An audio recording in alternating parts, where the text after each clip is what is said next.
Happy Tuesday, guys. How you doing? Welcome. Oh, hang on, let me fix that. Okay, sorry. Hi. How you guys doing? Thank you so much for that follow, Lil Kenta. Welcome to the Royal Court. I hope you're having a wonderful, wonderful day. Welcome in, Lore and Jade. I see that you got first, Jade. And thank you so much for the Oathbound Courtier redeems. I hope you guys have had a wonderful day so far. I know I saw you all yesterday. It has been so very, very long. I am hot today. I was telling Laura about it earlier. So I have been having an experience with my AC. You guys want my story? It's a whole story. Taxi, welcome in. Thank you for those Oathbound Courtier redeems. I hope you're having a wonderful day so far. I have a story to share about what I've been dealing with. So, where I live, I don't know why, but specifically, it's for some reason very difficult to get people to do the jobs that you pay them to do here. Like, you'll be like, hello, company, I would like to give you money in exchange for the service that your company provides. And then they'll just, like, never respond to you. Or they'll finally respond to you after a few days to try to, like, set up a time, and then they just move you around, and then they cancel, and it's just, like, it's weird, right? Hi, Tachi, welcome in. Thank you for the Oathbound Courtier redeem. So, I am a homeowner. Incredible. I know. I've released 6 gnomes into your house. Is that why it's so hot in here? They're freaking with my AC unit, aren't they? I knew it would be you. I knew it. As a homeowner, fun fact, you are supposed to get your HVAC tuned. You get a tune-up on your HVAC. They recommend like twice a year, quite frankly. If most things, if they recommend twice a year, I usually just do it once a year because I'm like, it's fine. Surely that won't bite me in the butt in the future. So an HVAC tune-up is a standard procedure in which a licensed servicer will come and take a little look at your AC unit, make sure everything is functional, fix up anything that might need a little bit of tweaking in order to make sure that your AC is running well. Great time to do it is spring or early summer, once the pollen starts to clear out, but before it's gotten really hot. That's the best time to do it. So I scheduled an appointment on June 1st. I called Lowe's because I heard that Lowe's did it, and I was like, Lowe's can probably get me a really good price. They're pretty cheap. So I was like, hey, I heard you got HVAC tune-ups. And I wanted to see how much it cost. And they were like, oh yeah, it's like 29 bucks. And so I was like, oh, okay, I don't need to shop for quotes then. That's fine. You can go ahead and get that scheduled. And they were like, okay, we will have, like, somebody call you to schedule a time, da-da-da-da. And I'm like, okay. This was, like, June 4th. Keep in mind. This was June 4th. Or around then. It was, like, the first week of June. And then I get a phone call, eventually. I pick up the phone, and it's somebody with Redacted Air Company, Redacted Plumbing and Air, I will say. I for obvious reasons, will not dox the name of the company, they're local, but Redacted Plumbing and Air, my heart sinks when I hear the name, because I know the name of this company, because it's the same company that I tried to have install my dishwasher. And what happened with my dishwasher was that on the day of my appointment, they texted me to say they weren't coming because I guess there was an emergency. I guess the entire city pipes exploded. And so they were like, soonest we can get you in is 2 weeks from now. And I was like, my dishwasher's broken. I have a new dishwasher that is sitting in the middle of my kitchen. My kitchen's not that big. Like, I can't wait another 2 weeks of this. So I ended up canceling with them. Hi, Normie! I'm telling a story about my AC unit, and it's terrible. It's a very intriguing story. So I canceled my appointment with them, and they wouldn't let me cancel it. Like, I kept saying, like, no, that's not acceptable. Like, and then So cut to like 2 weeks later, we ended up just installing the dishwasher ourselves. Don't tell anybody. Not supposed to do that. But we ended up just installing it ourselves because we kept trying to get people to come install it and nobody would do it. So we just did it ourselves. Like 2 weeks later, they're like, okay, your technician is coming out. And we were like, no, do not come. And so I had to like call them because they weren't answering like texts or anything to get them to cancel, to be like, dude, no, stop, don't come.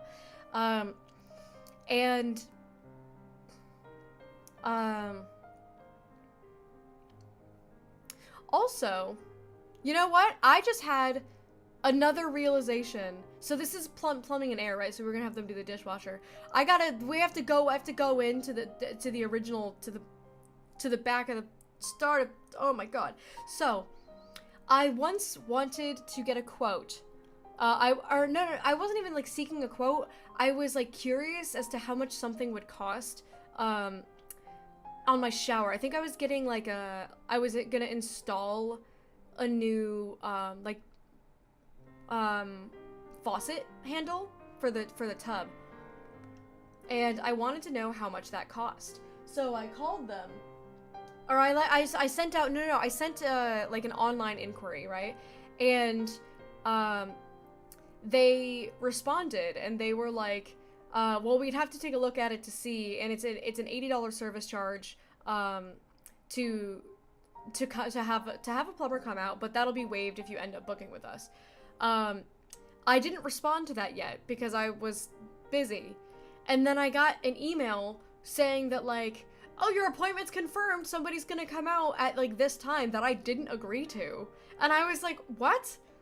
I didn't agree to this. I didn't agree to this time. I didn't agree to this day. I haven't even responded to you guys. It's been like 40 minutes since you sent that first response to me. And like, you're saying that it costs money to have somebody come out here, and I did not confirm that I wanted someone to come out, and you're now like scheduling an appointment to have somebody come out. So I had to call them again to be like, no, don't come out. So that was the first time. The second time was the dishwasher.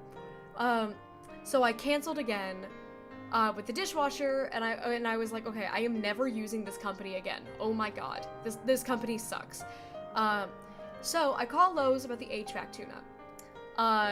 And then they're like, okay, yeah, you know, our partner will give you a call, we'll get you like on the schedule, yada yada. I'm like, okay, cool. Phone rings. I pick it up. This is Redacted Air and Plumbing. When we're trying to get you guys scheduled for an HVAC tune-up. My face drops because I recognize the name, and I'm like, this is that garbage company that never comes out to actually do the things that I want them to do, and they constantly give me the runaround. But I'm like, I'm already in the middle of it, and so I'm like, it's $30. I'm like, okay, sure, that's fine. So I'm like, yes, that would be great. How soon can you come? And they were like, June 29th is our soonest availability. Again, at this point, this was the beginning of June, so it was almost a full month out. And I was like, okay, that's way farther out than I would have liked, but I guess I'm not in any rush for, it's just an HVAC tune-up. I'm not in any rush. So I'm like, okay, that's fine. Also, hi, MC. I am giving a very heated Yelp review live on stream. It's relevant. It's relevant to what I'm going through today. That's the history of it, right? So, June 2nd or 4th or whatever it was. They're like, June 29th is as soon as we can do it. Begrudgingly, I agree. June 29th rolls around. First thing in the morning, like 8:30 in the morning, June 29th, I get a text. It's Redacted Air and Plumbing. Sorry, we can't make it out today. Due to a high volume of emergency service calls. I'm not even surprised at this point because this is exactly what happened with the dishwasher. But I keep reading. Soonest we can get you in is August 19th. That is like almost 2 months out from their original date, which was a month out from when I first called. So I have to wait 3 months to get my HVAC fixed. Also, hi, Lost Artificer. I hope you're having a wonderful day. I am spilling some tea. I hope you like tea. So I'm at this point livid, but in too deep. So I'm like, okay, well, I guess, you know, it's just an HVAC tune-up. That's a lot of emergency fixes. That's what I'm saying. How many emergencies did you have to have to schedule me 2 months out? Because here's the thing, I don't think they pushed all of their clients 2 months out. I think they just shoved me at the end of the queue because they had an emergency that day and they didn't want to reschedule everybody. So I think they just happened to have an emergency that day. So they dropped me to the end of the queue so that way they could fix that emergency. Every month should be $10 off. At this point, they should be paying me to fix my AC because this is ridiculous. And so it's June 29th and I'm like, all right, it's just an HVAC tune-up. I guess that's fine. It's not worth the trouble at this point. I've already been through this hassle enough with this company. Mind you, I called Lowe's for this. I did not know that Lowe's partnered with this exact company. Unfortunate coincidence. I would not have worked with them otherwise. So, cut to the other day, about probably 4 days ago. My house is freezing cold. Which is bizarre because it's the middle of summer. My AC is always set to 72 Fahrenheit. I never vary from that. It is constantly set at 72 regardless. I never touch my thermostat. But I wake up and it's like freezing cold in my house and I'm going about my day and the whole day it's just freezing cold and I'm like, this is bizarre. Why is it so cold? I go down, I look at the thermostat. Says it's 72. I'm like, this doesn't feel like 72. And I go into the bathroom where I can feel like the vent is a lot closer to me. Stick my hand up kind of by the vent. The air that the vent is pushing out is freezing. They're putting out really, really cold air. And I'm like, okay, well, that's why it's so cold. Maybe my thermostat is having some trouble reading something. I don't know. Maybe my HVAC unit is having problems. Not sure. I tried to turn off the unit for a couple hours to see if, like, because most troubleshooting things are stuff I'm not qualified for, but it was one of the things was like, turn it off for a few hours, let the coils thaw. That might help. So I'm like, okay, whatever. So also, hi Matt and hi Vivid, welcome in. Hello, hello. So I turn it off and I turn it back on for like 2 or 3 days. It's still like really cold in my house. And then suddenly it was fine. The temperature went back to normal. Everything was fine. Also, let me drink some water real quick.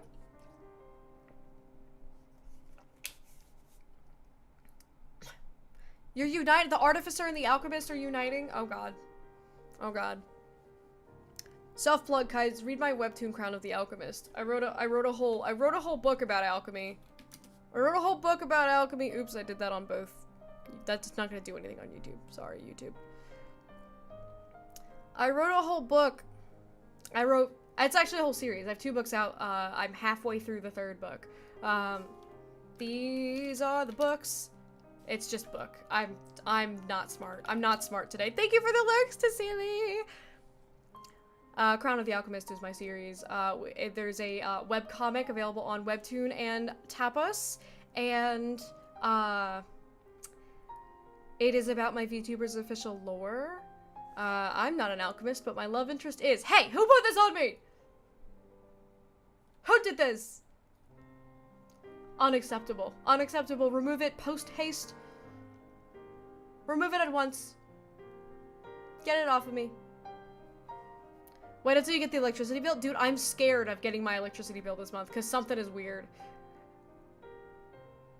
No one? Why do I not believe you? Why do I not believe you? And now who's farting? People are farting. They're putting stickers on me. This is unacceptable, I tell you.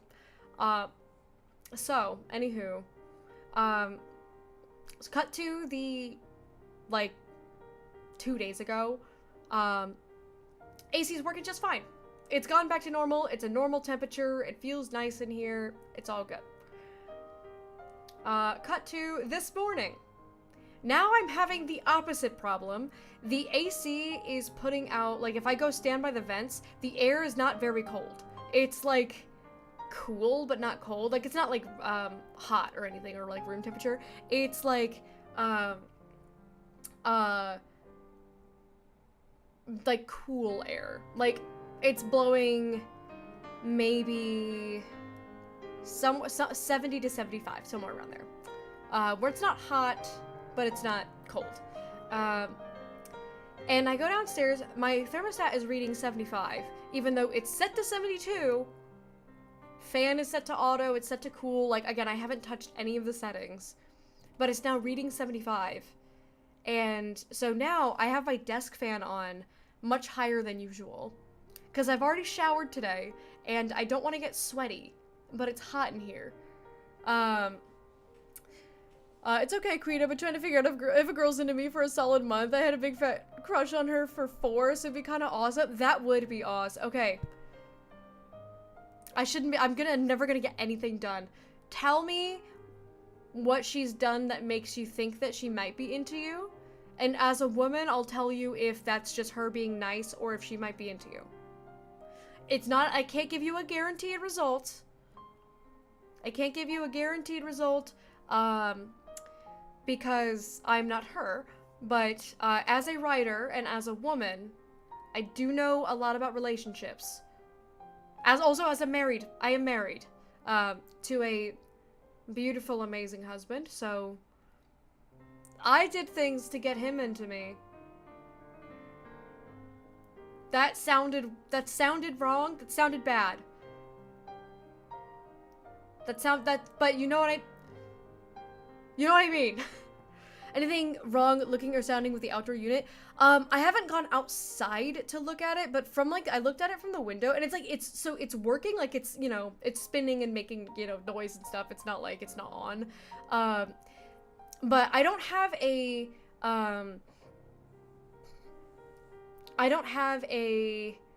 like, frame of reference because I don't look at it frequently, but it seemed like it was putting in a lot of work. When I looked at it earlier today, it looked like it was kind of putting in the work. That's the only way I know how to describe it. Is like, it looked like it was working real hard. But if the HVAC guy would show up, I could have a better answer on if it's just like, if I just need to change the batteries of my thermostat or something. Which, mind you, my thermostat is new. So, shouldn't be an issue with the thermostat. It's like less than a year old. Because we changed the thermostat when we bought this house. We moved in here in, like, what, September or something of last year. House I was staying at was kept at 64. I would cry. That is entirely too cold. Messages me loads. I gave her a bracelet ages ago, and she wears it daily. Always tells me she's when she's going to or coming home from work, if she gets home safe. Stay up talking decently nightly. That could go either way. Because, like, here's the thing. If a girl's into a guy, she will oftentimes do that. Those are things that they will do. However, some women do also do that platonically. I have a bracelet that my best friend gave me, that I keep. I don't wear it, because it's like a cute little, like, I don't really wear much jewelry other than my wedding ring. I have earrings that my husband gave me and my wedding ring. Those are like the only jewelry I wear.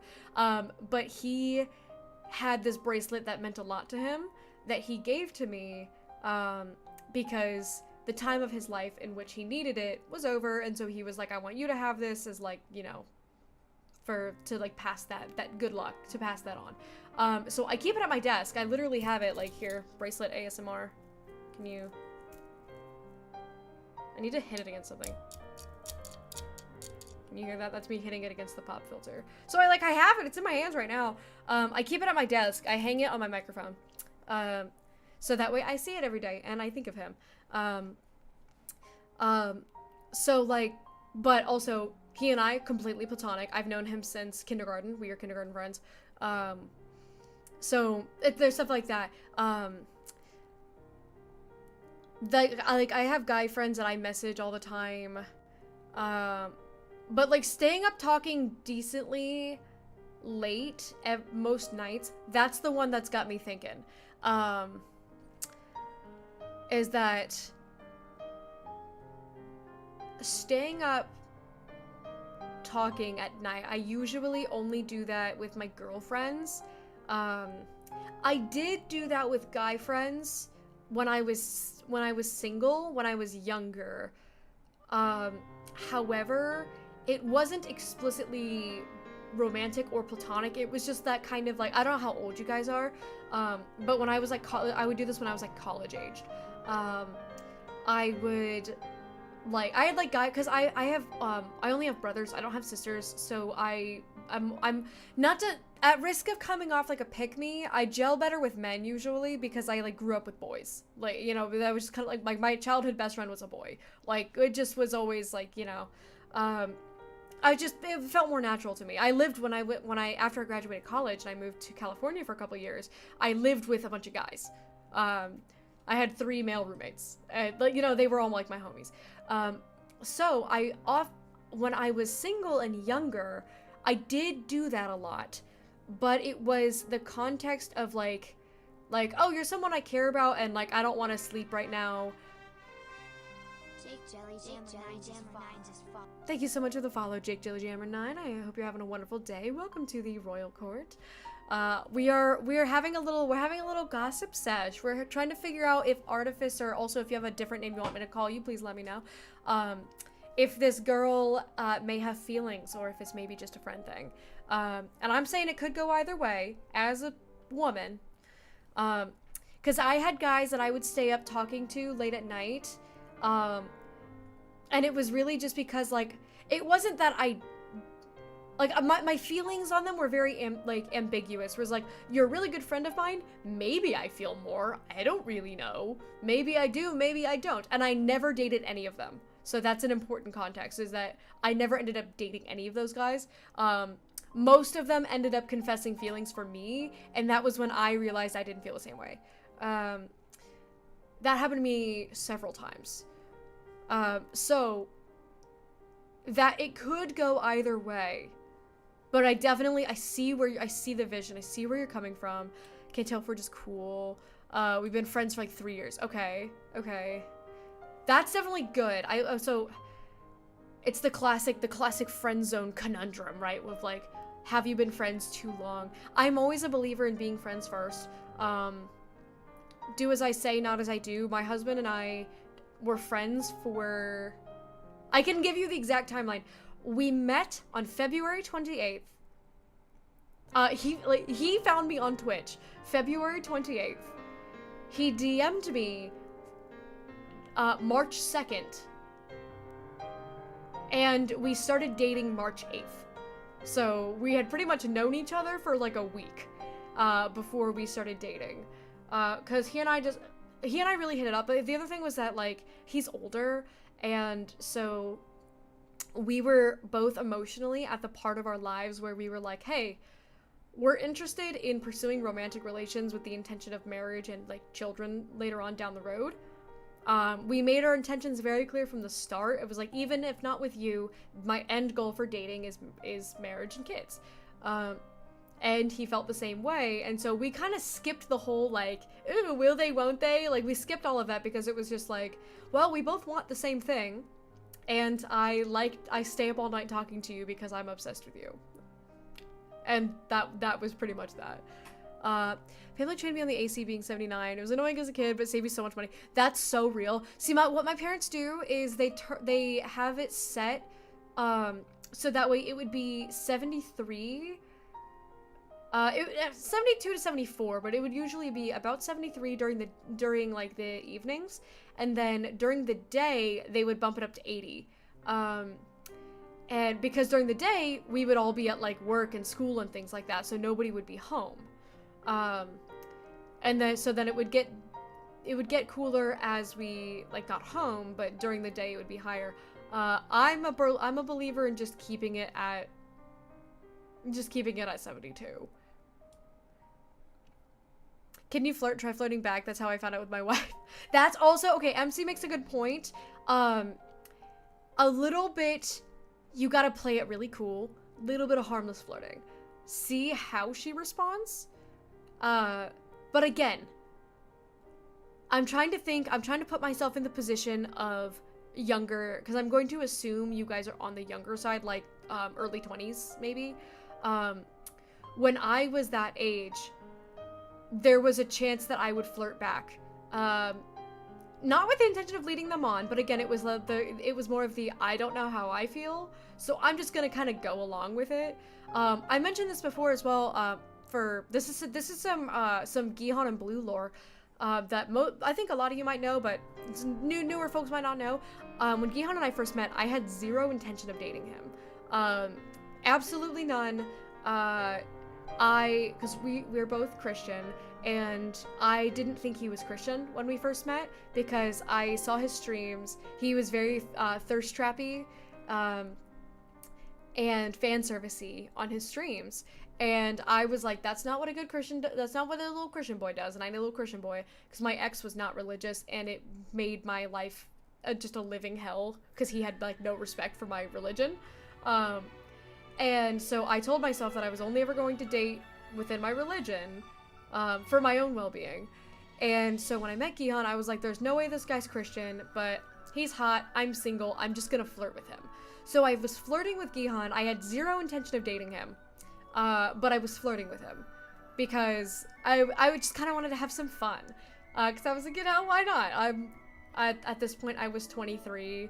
I had been single for a few years. And I was living in LA, and I was having a tough time. Like, dating in LA was a nightmare, so I was like, let me just have a little fun. And then I found out he was Christian, and that all of the fan service stuff was all just like a bit he was doing. It was like a facade. And then I fell in love, so, women can sometimes flirt without the intention of a romance. That can happen. But MC is generally correct on the,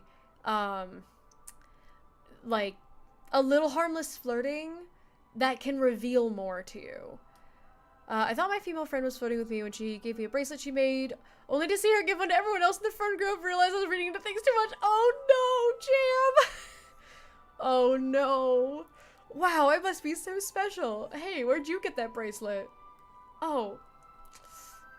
Ouch. Ouch. I feel that for you. I called one of her outfits cute. She changed into it immediately upon getting home. Okay, that seems like interest. That seems like interest. I wish single clubs were more popular. It's one environment where I can freely meet and ask out women without worrying that I look like a creep. Yes, there needs to be. Okay, so, alright, so as a woman, we'll have that conversation, right? Because the current meta right now is like, hey, leave women alone. They just want to go out and have fun. And I will say that is generally true. Unfortunately for guys who want to meet girls, a lot of the time we just want to go out with our girlfriends and have fun, and we don't want to get hit on. I hated getting hit. Every time I went out when I was younger, I got hit on, and it was I was annoyed. Good news was that I never had to pay for a drink in my life, but I hated getting hit on all the time. It was driving me nuts. So I do agree that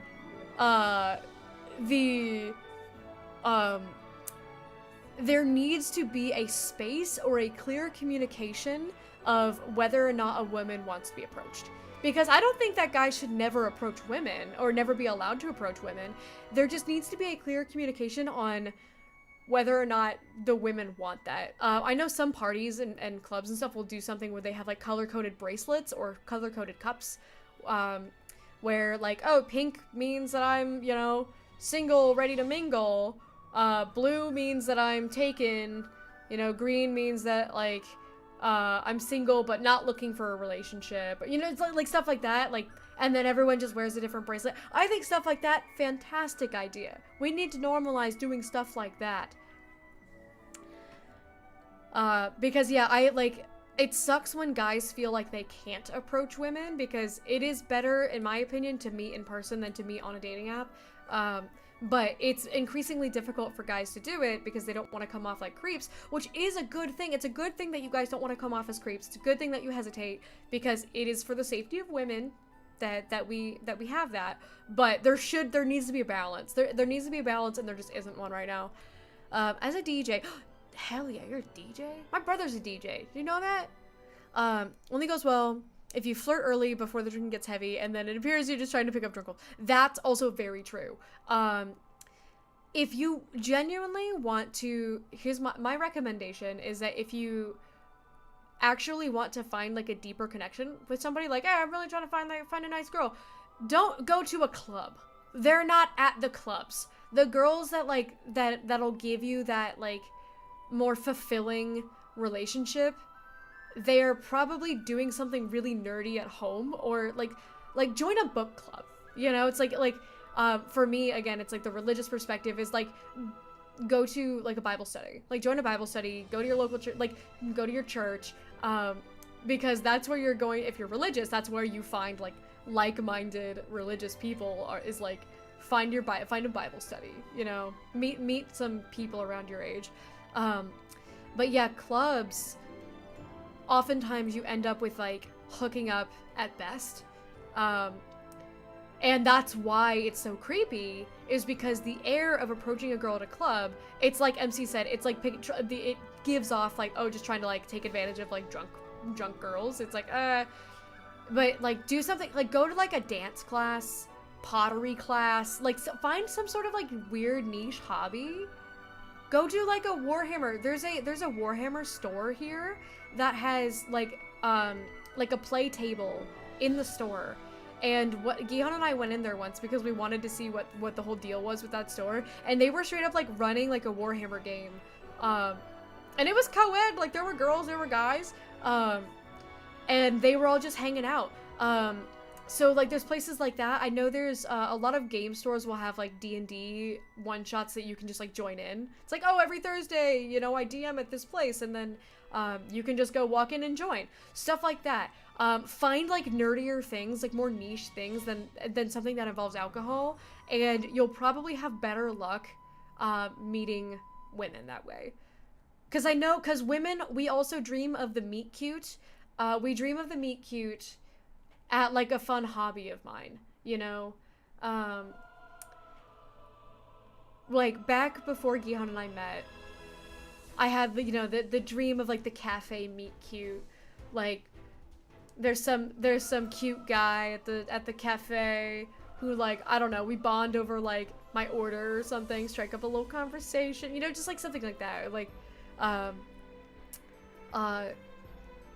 but going to like a club or a bar is generally not my recommendation on finding like really the wifey women, if you're into that. The curse of the friend zone is that I'm too nervous to ask out women unless I've known them for a long ass time. Which, again, that's also super fair, because like I've always recommended getting to know people before you date them. Again, do as I say, not as I do. Me and Gihan were only an exception because of the fact that we were both very clear from the start as to what we wanted, so we kind of speed ran the talking phase. So I think it's good to get to know women for a long time. Also, here's my advice for guys that are like, oh, I've got a crush on like a female friend of mine. From that female friend, here's my message from that female friend. If you do ask her out and she rejects you, and she's like, look, man, like, we're really good friends. I don't want to ruin like the friendship that we have, because I don't like, I like what we have. I don't want to like mess that up. Just try your best to not be weird about it, and she will stay friends with you. Like, I've lost so many guy friends because they tell me they have feelings for me. I'm like, oh, I really like our friendship, and I just don't really want like to change anything about it. And then they get weird, and then they stop talking to me. And it upset me so much because I lost so many friends that way. However, one of my best friends, who is still to this day one of my best friends, same thing happened with him. He tried to ask me out. I politely turned him down. I was like, look, I think you're a great guy, but I don't think I'm the right person for you. I know somebody out there is going to be great for you. I just don't think that that's me. And he was okay with it. We were also both a little bit drunk when he said that. And so the next day he was like, I'm sorry, I had a little bit too much to drink. I shouldn't have shouldn't have said any of that. And we were cool, and he never brought it up again, and I ended up living with him for, like, 3 years, I think. Like, 2 or 3 years. I ended up living with him. And he's one of my best friends to this day. I still talk to him pretty frequently, and I'm going to go visit him in September. I'm very excited. Because he lives only 3 hours away from my brother, and my brother's wife's baby shower, or I guess it's both of their baby shower, because it's both of their baby. But my sister-in-law's baby shower is in September, so I'm driving out, and I'm gonna go stop at my buddy's place. I'm very excited. I haven't seen him since my wedding. Friends with mostly girls, they all call me gay and don't care what they do or say around me. She's one of the 3 that doesn't do that. Okay. It definitely seems like, only one of them that talks to me outside. So it seems like she's into you. From my perspective, those all seem like when you add them all together, seems like she could be into you. But yeah, you gotta tread it lightly. You gotta do, I'm with MC, do a little bit of like harmless flirting. You know, just like get a little bit flirty, and see how she responds. You know, send her like a meme or something that's like, you know, and see how she responds to that.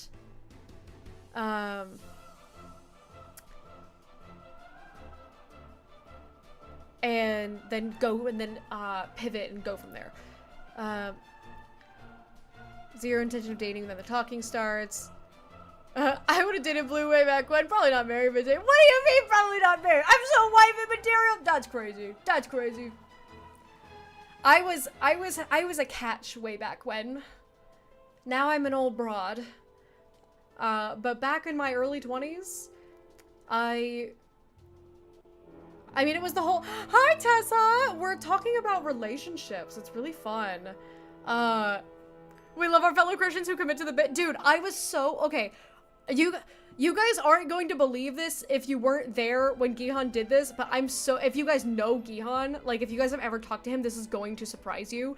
He had a good girl redeem. He was inclusive. He also had a good boy redeem, and he had a good birdie redeem. That was his gender neutral one. And he also had an ada ada. Where you could, for channel points, he also had like a praise me, like a compliment me one, where like, if you guys, okay, so if you have never heard him, my husband is known for a very, very nice voice. He has a very smooth, deep voice.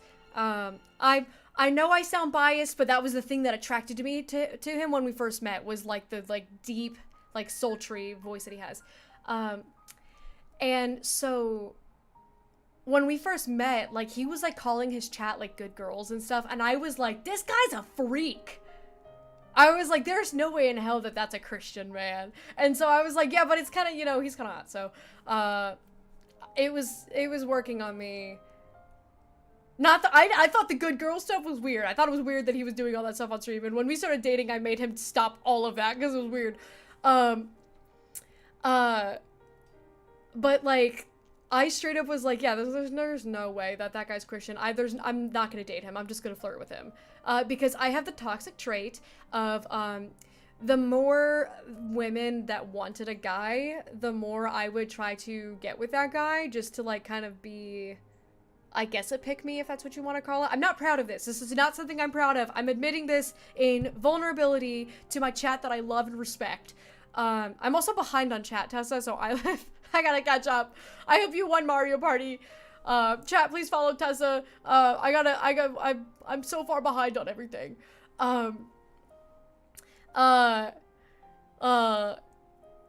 And so I had a habit of, you know, like when I lived in Korea, one of my like TAs was a model, and all of my classmates were all super into him. So, you know, I bat my eyelashes at him and made him, and, you know, got him to take me out on a date.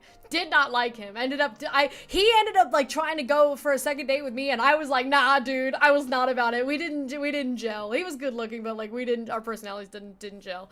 I had a habit of doing that.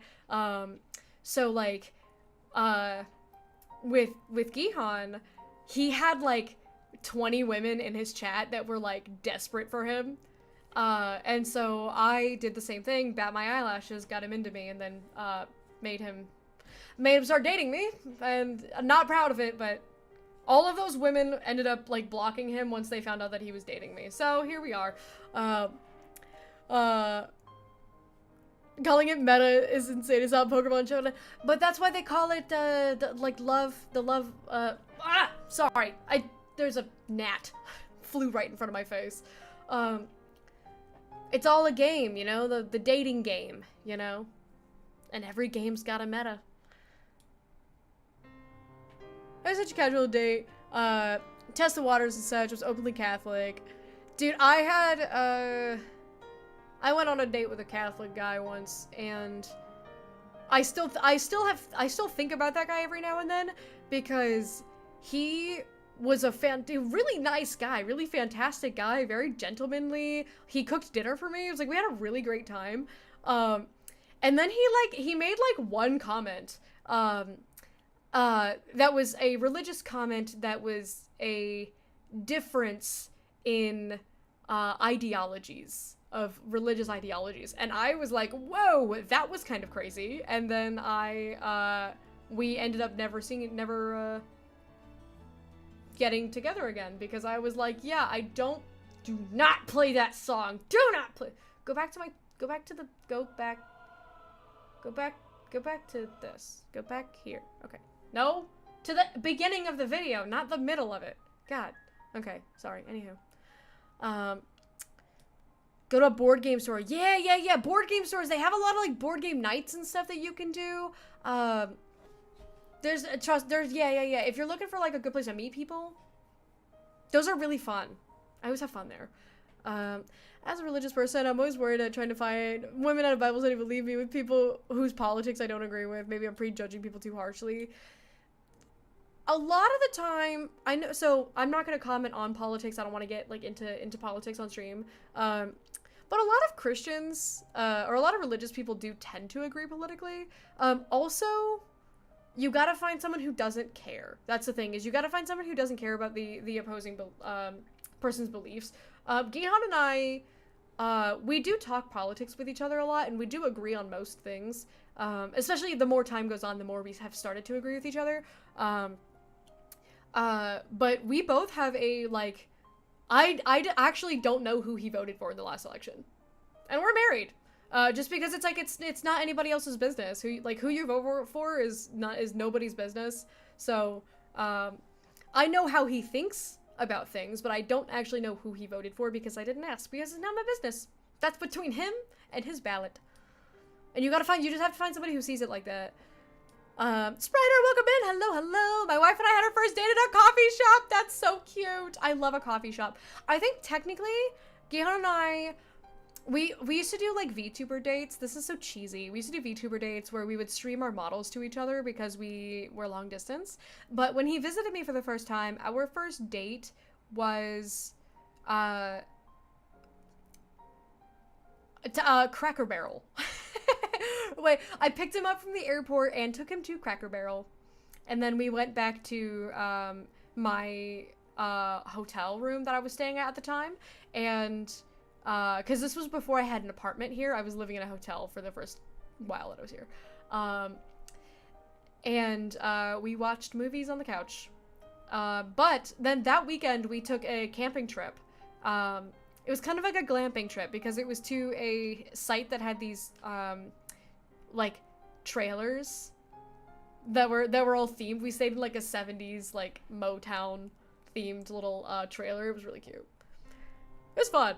It's my worry with this girl I'm crushing on right now. I've been wanting to ask her for a while. I don't want to ruin what we have already. Do the little bit of flirting. This is the advice that I've been giving to Artificer is like, well, MC said it first, and I'm agreeing wholeheartedly. A little bit of flirting, light and harmless flirting, to see how they react. Test the water, see how they react, see if they're open to it, see if they're rocking with that, and then slowly build it up more and more. I can tell you guys a horrible strategy It's some people who are close to me know this story, but I can tell you guys how what exactly I did to get Gihan. Because I had a very intentional plan. I don't know if you guys know this, but women are all psychopaths. We're all insane. And there's a saying that maybe some of you have heard, is that if you take a girl home and her panties are matching her bra, she took you home. The meaning that you didn't do something to get a girl to go home with you if she's got a matching set. Because if she's got a matching set, she was intending on getting laid from the start. So she took you home, not the other way around. She put the moves on you. You just think that you did. But if you take a girl home and she's not wearing a matching set, she was not intending to get laid that night. That means that you successfully took that girl home. Because she wasn't planning on getting laid. That's that's a little fun fact. Women, we are all insane. And so we plan everything out. I fully planned. I had a whole strategy to get Gihan to fall in love with me, and it worked. Because we've been married for 2.5 years. He's not going anywhere. He's stuck with me. He has a tan line on his ring finger from wearing his wedding ring at work. So, even if he forgets his ring, he still has the tan line. He can't escape me. So a lot of the time, women, we plan everything out, and men don't realize it. We are hunting when we're into a guy, in ways that are very subtle and all subconscious, and men don't notice it, and then suddenly you're in love with us. It's crazy. I did actually have a friend reject me almost exactly like that. We've been able to be friends. Yeah, see, it's like there's a way you guys can handle rejection and like stay friends. If you can do that, I highly recommend it, because a lot of people, especially women, like I'm going to speak from the female perspective as a woman. A lot of women have we've lost a lot of guy friends that we really cared about because they tried to like sleep with us. And we were like, I don't think that's a good idea. And then they never talk to us again, and it's really sad. It's a big bummer. So if you can, just pretend it never happened, and then treat them like your sister, you'll be golden. I see that guy that I mentioned, he's like a brother to me. He reminds me of my brother.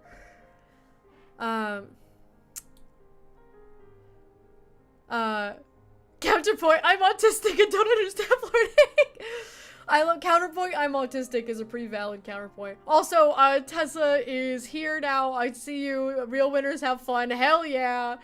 I hope you had fun. I had fun watching you. I tried flirting with her first, see how she reacts first, but what would I even say as someone who's been really out of the dating scene after a really toxic ex a number of years ago? Well, I was really out of the dating scene for several years after a toxic ex a number of years ago. And I will give you... Once I catch up with chat, I will give you guys my very, very unhinged strategy. It worked with me. It worked, and there's a good chance that it could work for you, but it is unhinged, so you have to be prepared for it to actually be a straight up insane thing. It is also NSFW. I'm giving you the heads up now. I came into I'm an old broad, my thought was, bitch, I'm older than you. It's because MC said I would have dated Blue when she was younger. Wouldn't have married her though. And I was like, I was a catch when I was young, but now I'm just an old broad. That's what I was saying. A catch and release is crazy. Homie's a freak, dude. Yeah, Gihan was he was real freaky when we first met, and it's like, and it's funny because if you ever hear him, so he's a streamer, right? Most people who know him, you guys know him to be, he's very soft-spoken, very intelligent, very handsome in my opinion, with a nice voice, but he's super smart, and he used to be a teacher, so his streams are very educational.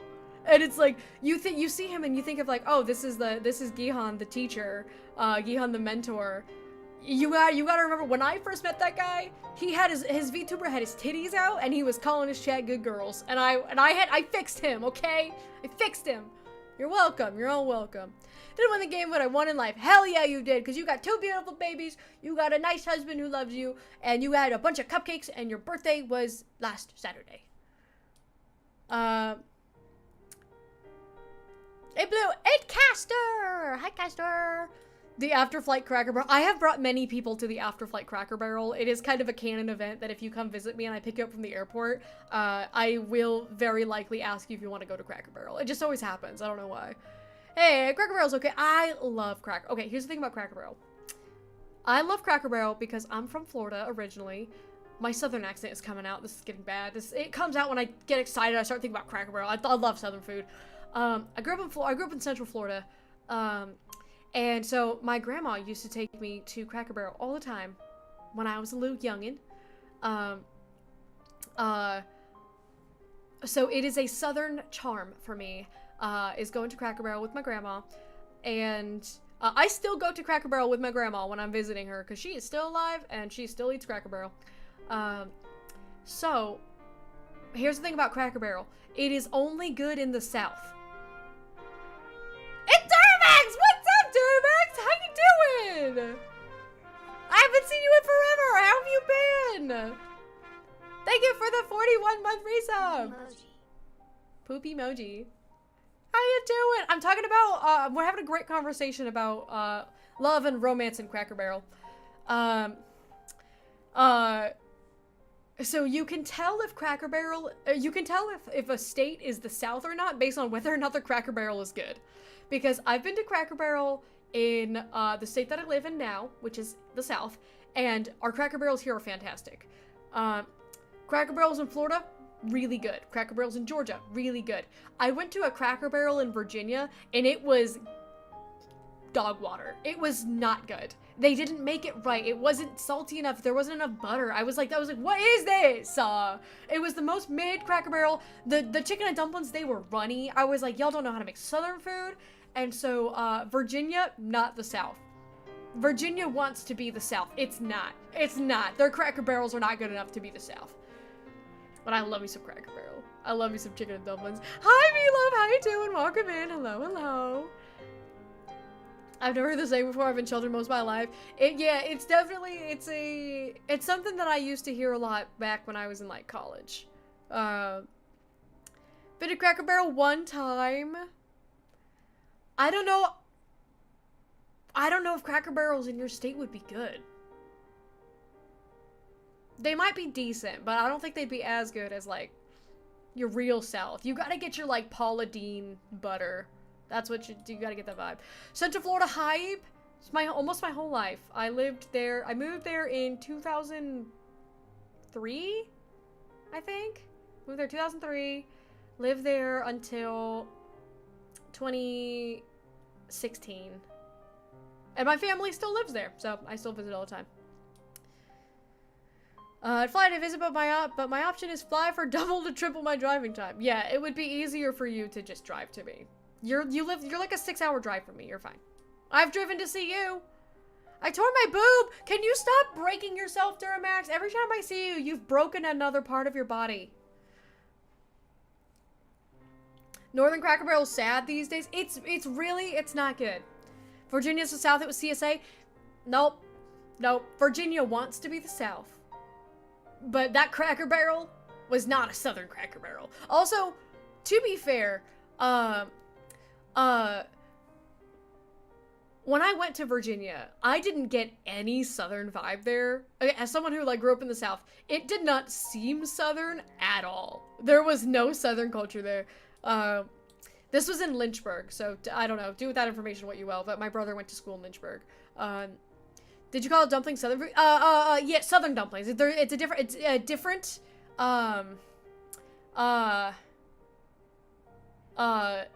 not like an Asian dumpling, like not like gyoza or like a pot sticker or whatever. Southern dumpling is like chicken and dumplings is a classic Southern dish. A Southern dumpling, yeah.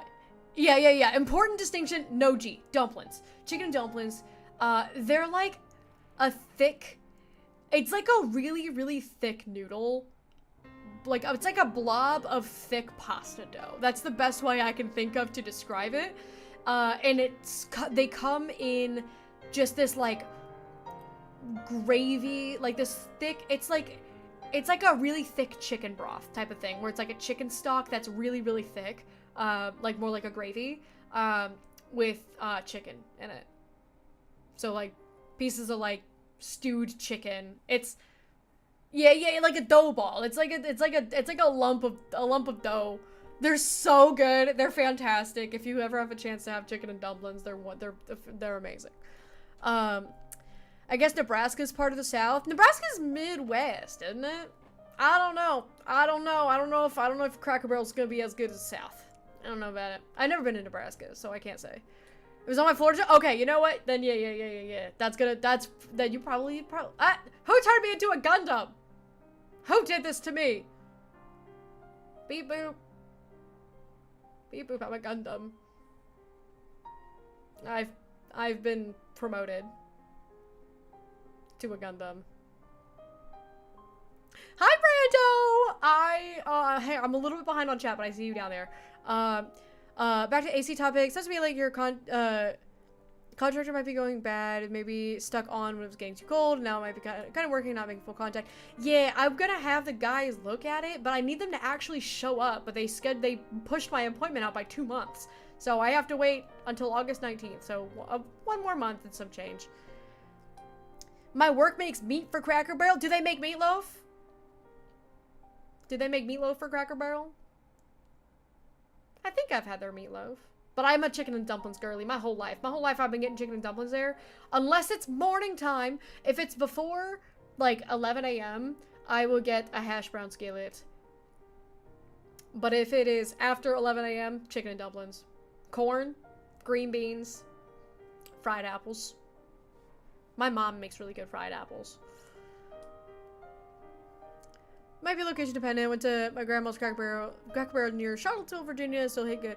Is Charlottesville, is that more of a southern, like, because again, when I was in Lynchburg, I was like, this place is not the South. They think that they're the South, but they're not. They didn't have any of the culture. Orlando till I die, mofo, or unless I, like, get a job somewhere else, I guess. that's the strat. I was Orlando till I graduated high school.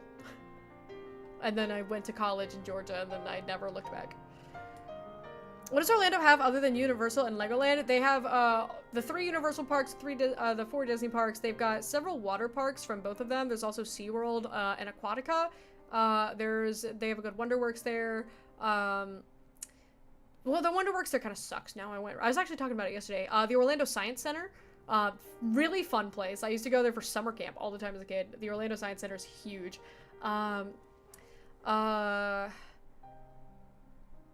There's Disney Springs, which used to be called Downtown Disney. When I lived there, it was called Downtown Disney, but they call it Disney Springs now. There is a huge performing arts center, the Dr. Phillips Performing Arts Center. I remember them building that. I forgot what I have said and what I haven't said. Oh, Discovery Cove. My friend runs that place. If you ever go to Discovery Cove, good chance that well, I think he might have quit.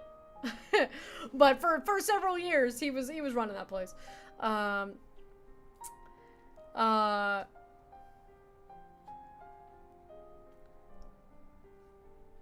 It's a, Atlanta Science Center is the bomb. I love that one area where you roleplay working at Orange. No, literally, I think about the Orange place. That's exactly what I think about when I think about the Orlando Science Center. It's like this little kids section where you get to like roleplay working in Orange Farm. It's really funny. It's fantastic. Oh yeah, they have MegaCon. That's also true.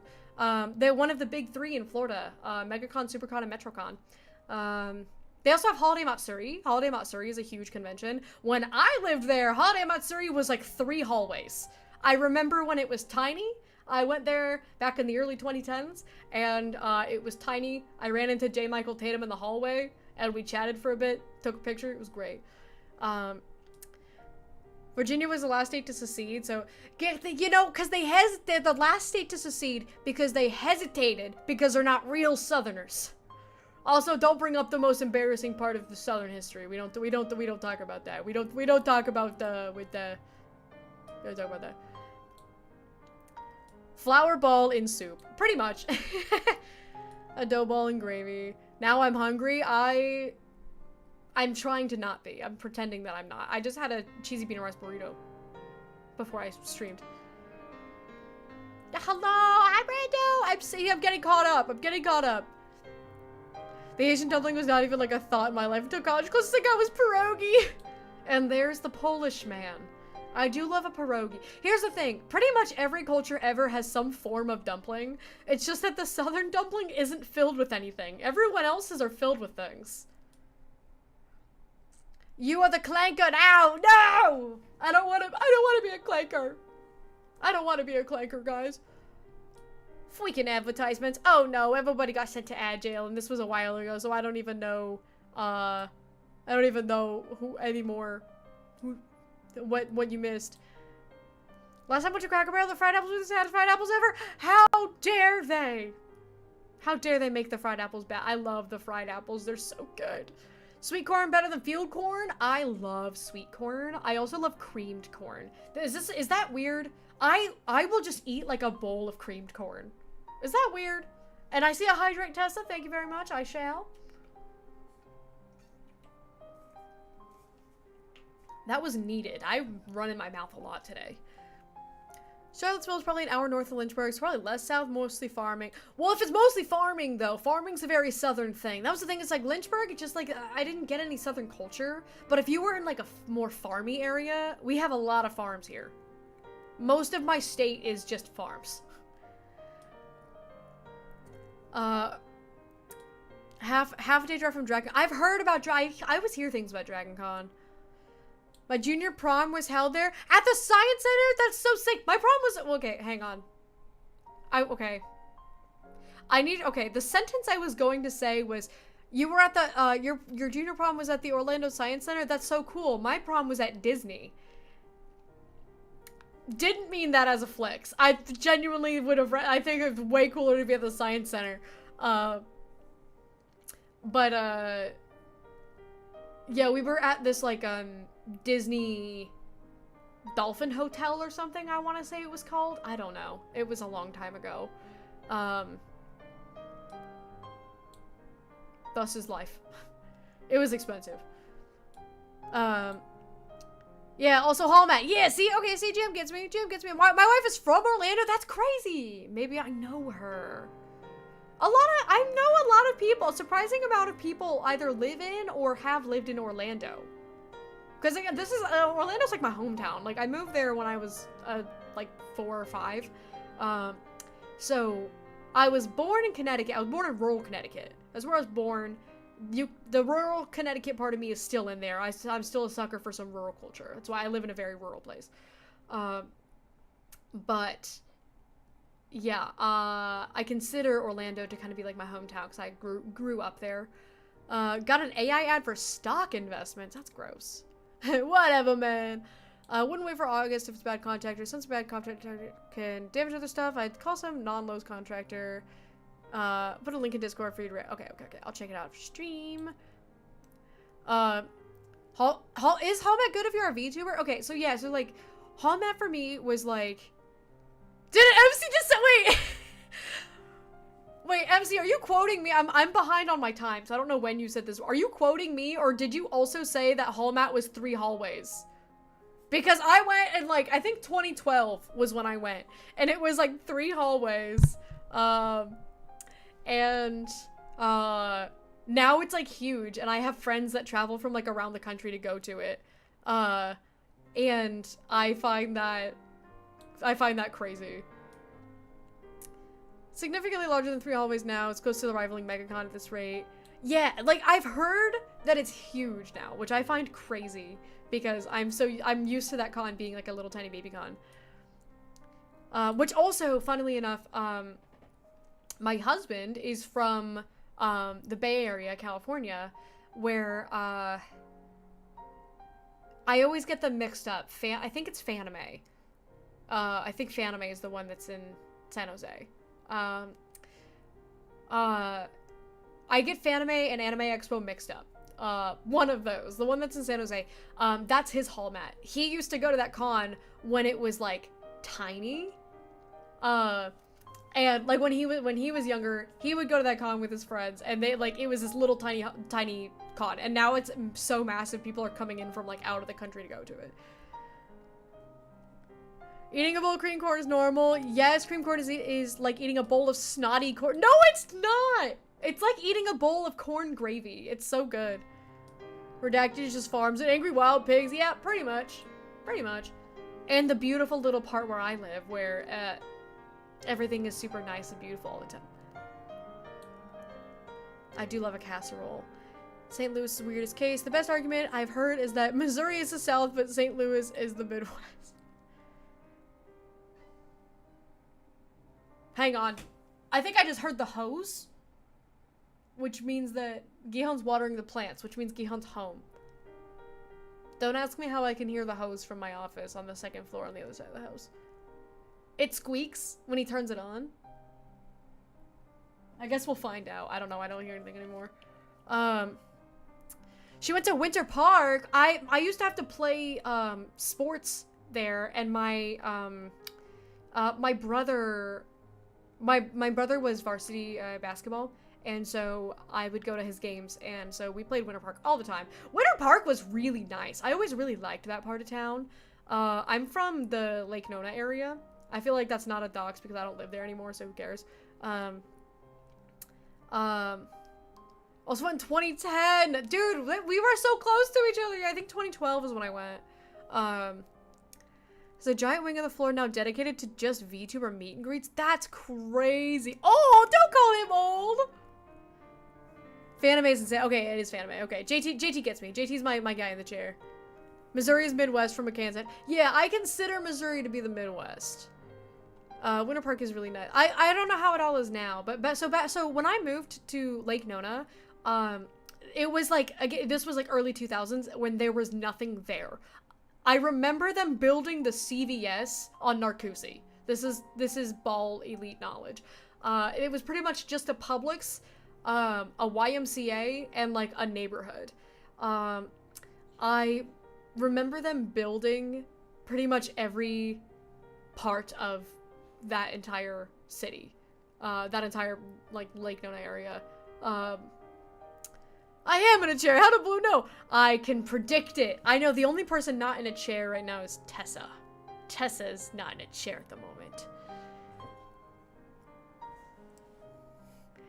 You can make a case for Oklahoma to be south, but that's as far up as I'm comfortable with. Yeah, it starts to get ambiguous once you you get up to that kind of tri-state area, because some parts of them seem more southern and some parts seem more Midwestern. The Narcoossee area has exploded in the last 15 years. Yeah, it's like, I went there once, so I usually fly into Sanford because it's cheaper and nonstop for me to fly into Sanford, rather than flying into MCO, because MCO is big and it's a pain.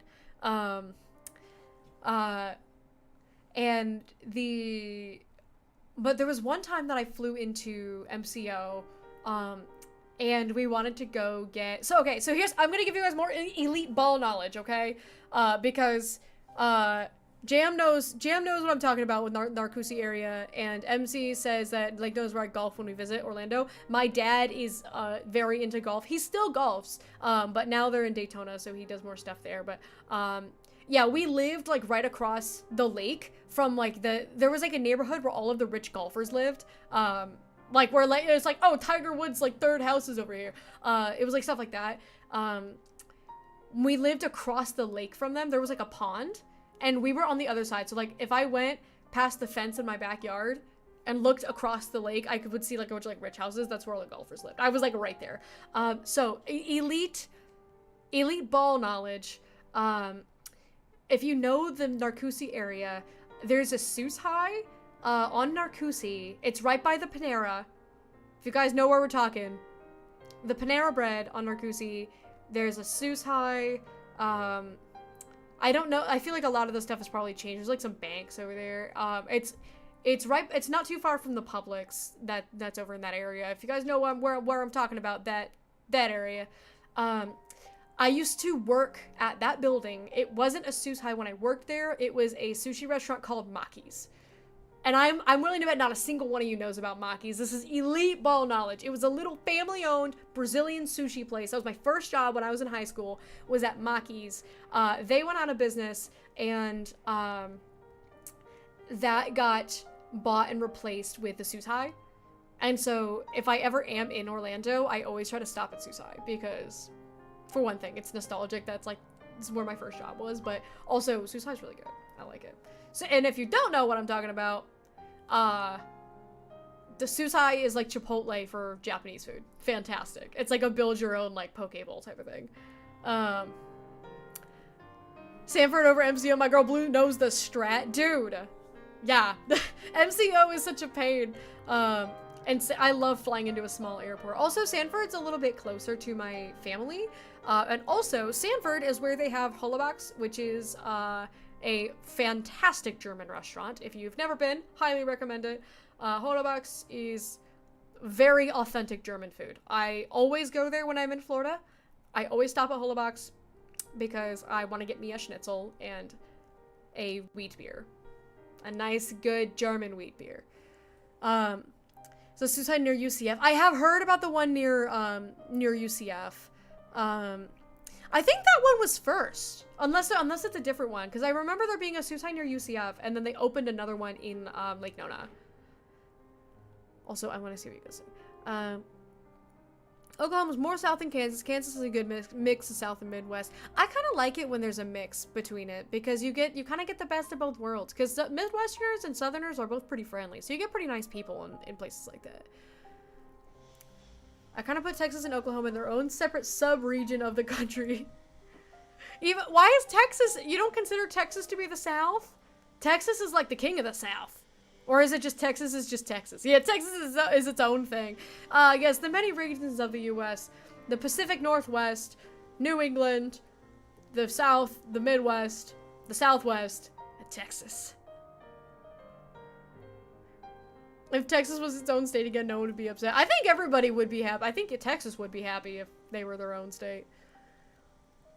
There's a strip of land that stretches from North Texas to southern Nebraska that the Southerners stopped when heading out from the Gold Rush. Well, we're getting lore here from MC. They all got southern accents. Talking about the best restaurants in Orlando. This is elite ball knowledge. All of Texas is the South, but not all of the South is Texas. Very true. Very true. Yeah, I do miss Orlando sometimes. But every time I go, it's so different. They added so many things, I hardly recognize it anymore. So I usually just go to Hollaback's and then get my... Hi! Oh, is that for me? Yeah, that's you. I heard you blending a smoothie. I was telling everybody about how slutty you were when we first met. What? You have anything to say for yourself? I plead the fifth. You're pleading the fifth? Okay. I was young. Huh? I was young. You were young? You were 29. He's abandoned me. He brought me a smoothie! Hooray! I had a cheesy bean and rice burrito. I had a cheesy bean and rice burrito. All of the South is Texas, but not all of Texas is a square. Very true. Hi, royal husband. He left me! He'll be back at some point. He can't resist me. Okay. I'm gonna give you guys my last story before I go into the game, because it's already been an hour and 20 minutes, but I'm having so much fun yapping. Hang on. Smoothie test. We're gonna see if this is any good.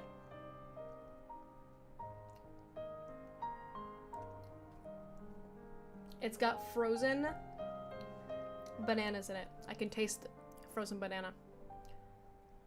Quite frankly, that's kind of all I taste. It kind of just tastes like frozen bananas. Strawberry banana. Strawberry banana. But I don't think we have any protein powder, so I don't really know what the point of this is. But hey, it's good. Okay. So, this is my relationship advice, okay? I'm giving a warning now. This is not safe for work, and this is very unhinged. But it worked. It yielded results, okay? So, God, this is embarrassing for me to admit. Okay, guys, I'm gonna tell you guys this in confidence. This is how I got Gihan to see me romantically, to see me as something more than a friend. So I, in the past, have done a fun team bonding exercise with my groups, with like group chats before, like my friend groups, right? On two separate occasions this happened. I never initiated it before, so this was like this is where I learned it. Once was in like high school, and then once was like in LA as adults with my roommates, where as a fun team bonding friend group bonding thing, we all decided we were all gonna take the BDSM test and share our answers with each other because it would be funny. It's funny. Let's see how freaky we all are, right? So we sat, like co-ed groups, like we all just sat, we took the BDSM test on our phones together, and then we all giggled about the questions, and then we ended up sharing our results. I had done that twice in my life before with 2 different friend groups, and so it's kind of like just like a funny little, like, I think it's funny, right? But when Gihan and I met, and he started kind of getting closer to like my friend group, it was a newer friend group that we had like, I had been recently forming this friend group over the last like year, and he kind of got integrated into it, as well as a couple of like his friends. The ultimate friendship litmus test, the BDSM test, no, literally. And so straight up, this was my thought process. I knew from Gihan's streams, just from his essence as how he presented himself on his streams, I had a pretty good idea what he'd be into, just based on the subtleties of his behavior. I had some good theories. So I was like, hee hee ha ha. We were all hanging out in VC on Discord 4.5 years ago or whatever. We're all hanging out in Discord, and then hee hee ha ha. Oh my god, guys, we should all take the BDSM test and like share our results. Hee hee ha ha. Everyone goes hee hee ha ha, okay. And the whole time I'm sitting here and I'm like, I'm going to specifically share my results with Gihan. He's gonna see that our answers match each other very well, because I could tell what he was into from his stream, and I was like, I'm into complimentary things to what he's from that. Hee hee ha ha is that's important as that's verbatim. Hee hee ha ha. So I was like, I'm going to show him that my results complement his. That will force him psychologically, little psychological trick, forces him to see me, even if for a brief moment, consider me sexually. Because if he sees that he leans for this thing, and then he sees that my results are leaning to the complementary thing, it's like puzzle pieces. Like he has a puzzle piece, I'm showing him, hey, my puzzle piece fits yours. That forces him to picture the puzzle pieces fitting. Because that it's the power of suggestion. So I didn't have to say anything. It's the power of suggestion. So we did the test. I sent him, hee ha ha, I sent him my result. I was like, dude, you gotta see this. He said, and then he sends me his. Lo and behold, wow, they're complimentary. That's crazy. Hee hee ha ha. So the whole time we're joking about it. Like the friend group, we're all like joking about it. Like, oh, that's so funny. Like Yellow and Blues are like the same. You guys are freaks.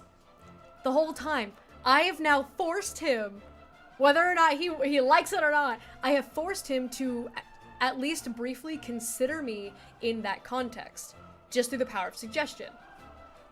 It worked. I asked Gihan at what point he realized that he was attracted to me in that sense, and he said that it was the BDSM test. That was what did it. That was what did it, because he confirmed that it did exactly what I thought it was going to do, where he was like, yeah, I like thought about it, and then it, you know, made me like feel something. And I was like, I knew it! So, unhinged psychological trick if you want to get to, you know, put some moves on somebody. That you're good enough friends to where it's not weird to take the BDSM test. Big important key, do it in a group. It's weird if the two of you do it. It's weird if the two of you do it. Do it in a group so that way you can all hee hee ha ha about it. Because the hee hee ha ha takes off the pressure, but still keeps the suggestion. You know? Blue's playing chess. He was playing checkers. I was playing chess. That is how it has been from the start. I have used the power of suggestion to weasel my way into that man's heart from the start. And it worked. Yeah, unless. That's exactly correct. That's exactly what it is. It was diabolical. I'm not necessarily proud of this, but it did work because it did make him consider me in a sense that he had not considered me before. And so that made him kind of start to like flirt a little bit. He started flirting with me a little bit because we realized that like, because the jokes, you know, the jokes became like, oh, he's into this and I'm into that. So he would kind of like tease. He would kind of, you know, tease related things about like, oh yeah, you know, you're this, that, and the other, and you know, you like this, that, and the other. I won't go into the details.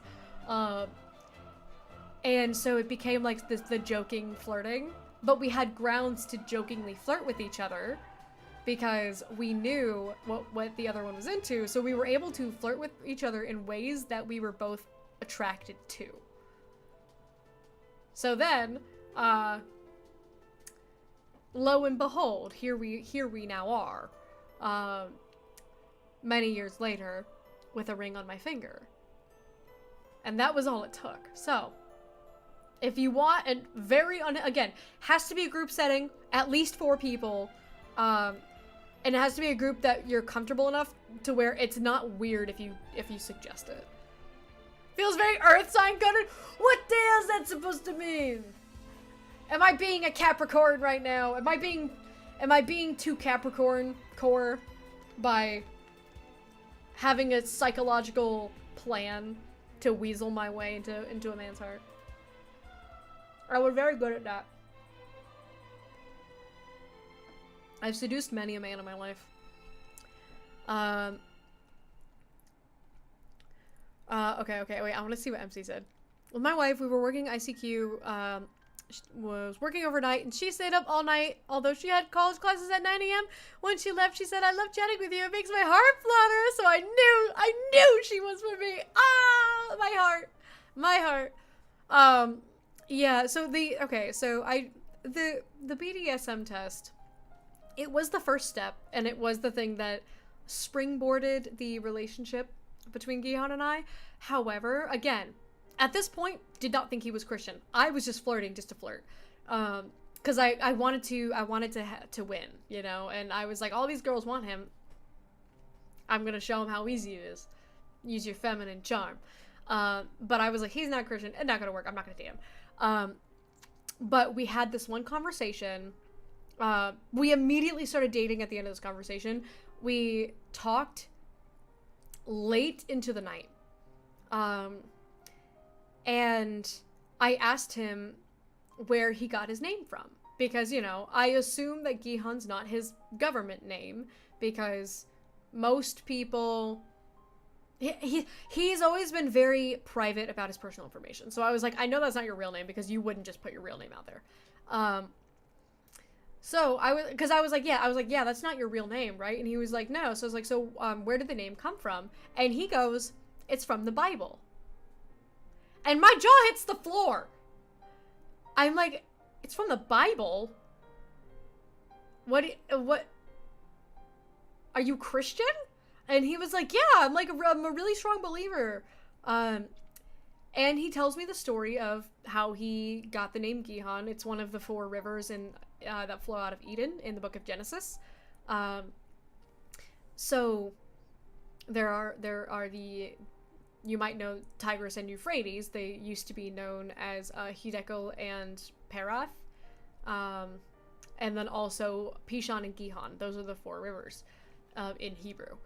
And he has this whole very sentimental reason as to like why he feels this connection to the river Gihon, and you know, so on and so forth. And so we talked until like, I don't know, 2 in the morning, something like that, 3 in the morning, about religion. And we talked about like how he found God. Like I grew up religious, so I don't really have like an interesting story on like how I found my religion, but like for Gihan, he discovered God when he was like 20, I think. So he told me about like the last 10 years of his life and like what that was like for him, and like he cried and I cried, and it was this like really powerful conversation. And then the next day we were like, yeah, we're dating, right? And lo and behold, we were. It was very sweet. It was Cracker Barrel. Yeah, the whole time it was Cracker Barrel. Our first date was Cracker Barrel, but that was 3 months after we started dating, because he visited me for the first time 3 months after we started dating. I will never forget that. But yeah, so like, I had to meet him where he was at, and he was all thirst trappy fan servicey, so I met him with the thirst trap and the fan service. But then I had a real conversation with him, and we like deeply connected over why is it playing Sailor Moon? Not now, Sailor Moon. We're playing Xenoblade music. This is really a sign that I need to actually play the game. It's 5:30. The real friends with the Cracker Barrels we went to along the way. Exactly. Gihan for the dub. It was a big dub. It was very, because he opened up to me. He was very emotionally vulnerable with me. And that was when I knew that he was the guy for me. Was when I saw how emotionally vulnerable he could be when talking about his religion. I mean, it was like he did like a slam poem or something about religion too. It was like he had a whole, or no, it was a rap. He had like written like a rap about it. He's into hip hop, let him do his thing. That he had like read for me, and he like talked about his faith, and he cried, and it was just like real. I was like, this is a very emotionally available man. It was like all these green flags, and I was like, oh my god, this is like actually crazy. And the other way around, conversely, I've asked him when he knew that I was the woman that he was going to be with, and he, so I think, again, this is another thing where I think a lot of people know this if you've been around here long enough, but if you're newer here, you wouldn't have heard this. I have a chronic illness called CRPS. I'm doing a lot better now because I got treatment for it, I got a treatment that has reduced the symptoms into something manageable for me, so on most days I hardly feel it. But when Gihan and I first met, I was really sick. And there were times where I would get flare-ups that were so bad that I couldn't move. And he said that the time that he knew that I was the woman he was going to marry was when I had a flare-up that was really, really bad. I had like full body paralysis. I was stuck in bed, and I like could barely talk. It was that bad. And he called me because I was withdrawing. I would like withdraw from my friend groups when this would happen because I didn't want anyone to see me like that. But he got really pushy, and he was really insistent about like wanting to call. And so I accepted the call, and then I just put my phone on my chest. And he was just like, I'm just gonna be here with you until you feel like you can move again. And I think it was like 4 hours, I think, before I could move. But he just sat with me there for like 4 hours, and I couldn't really talk much back to him. I could kind of like talk through clenched teeth type of thing. I was like crying because it was frustrating, and he just talked to me, and he just spent time with me until I felt like I could actually, move again. And that was when he said he knew he was going to be with me, because he said he didn't know why he felt the need to do that. But he was like, I just knew that I was supposed to like be there for you for that. And like to be able to take care of you. That's like he felt like that was like his like purpose. And that was when he knew that he was going to marry me. And then he did a couple years later. And now he makes me smoothies. And I love him. That's really sweet. It was very sweet. This is deep lore. This is like 4.5 years ago. 'Cause I mean, we haven't been together that long. Like 4.5 years isn't, in the grand scheme of things, really isn't that much. Also, I'm opening the game, guys. I'm opening the game. But yeah, so when he came out to visit me, it was because I needed to get a treatment that I couldn't drive back then because of the, you know, obviously, like, if I'm experiencing full body flare-ups that can, like, completely lock down my body, then probably not safe to drive long distances. I could drive like 5-10 minutes, but not much more than that. So I needed to get a treatment that was in the next state over, and I wasn't going to be able to make it because they had it at my clinic, but they didn't have a technician that could do the treatment. So they were like, you can go to the one that's, you know, it was an hour and 15-minute drive. And I was like, I can't do that. Like, I can't drive that distance. That's too far. And so Gihan flew out to Redacted, stayed with me for a month to drive me to that treatment there and back every single day, hour and 15 minutes every day.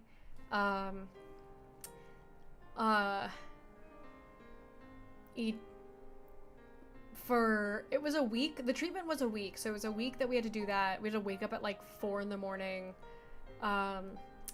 to be able to get up and drive and stuff. And then for the 3 weeks after the treatment, I wasn't allowed to use screens because it was a neurological treatment, and so it was really cool technology stuff. I won't get into the science, but it was really cool science that it was meant to break down harmful neurological pathways.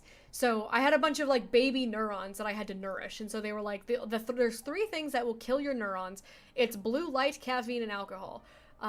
So I wasn't allowed to have alcohol, caffeine, or blue light for 3 weeks. Blue light is pretty much all screens.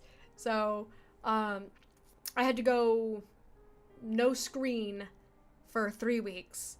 So he pretty much just flew out and he entertained me. We had to talk. Like, I think that's why our bond was so deep, was because the first time he visited me, he stayed with me for a month, and we were offline. Like, we would put the radio on, and we would just, like, you know, dance in the kitchen, hang out with each other, talk, go out and experience life for a month. He was so, like, helpful with it, you know? He would wash my hair for me. It was, like, really good, like, caring things that no other guy had treated me like that before. And so I knew in that moment that I was going to be with him forever. And I think he felt the same way. Speaking of, I just saw him go to the bedroom. I just saw him in the reflection. I'm going over to the game screen. You guys can't stop me from playing this game, by the way. You think that you can, but you can't. It's with the toe. What's up? That's with the toe. Oh, I'm bleaching it. Because it was really dirty. From somebody. When he came home from work and he was all stinky and dirty. What did it? I'm talking about you on the stream. They said hi to you, but you left. Oh, I say hi back. He says hi back. I don't know if you guys can hear him. He's a very soft-spoken man.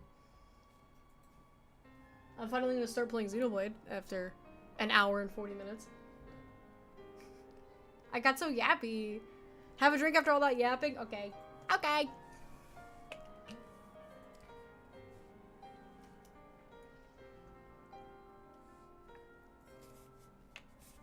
Curses! Foiled again! What do you mean foiled again? What did you do? Thinking to myself, I would never be able to suggest such a thing with one of my friend groups. Unfortunately, the girl I'm crushing on is in that friend group. You gotta build up to it. You gotta, again, it's the hee hee ha ha. You gotta think about the hee hee ha ha. You gotta find the hee hee ha ha aura within you. Let's do this one. Bellyful Canteen and more Ardain.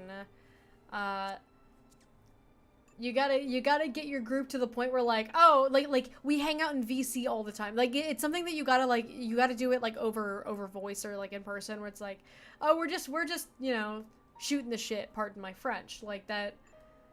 that kind of group that you just all hang out in VC and you just kind of chill and you just kind of vibe and, you know, it's a hee hee ha ha. We're just having fun.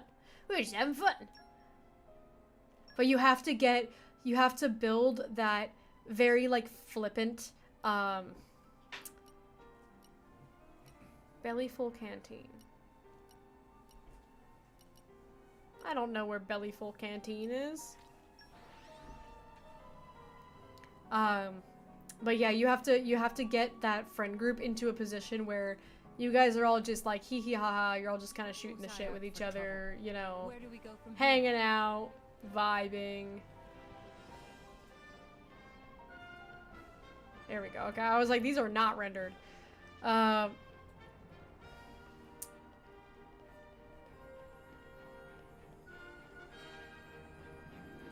Because my current friend group, I haven't done this with my current friend group, but I feel like they would. I feel like if I was sitting in a VC, hee hee ha ha, and like most of the I think like this group's about half guys, half girls. Oh wait, I forgot to turn off my music. Oops.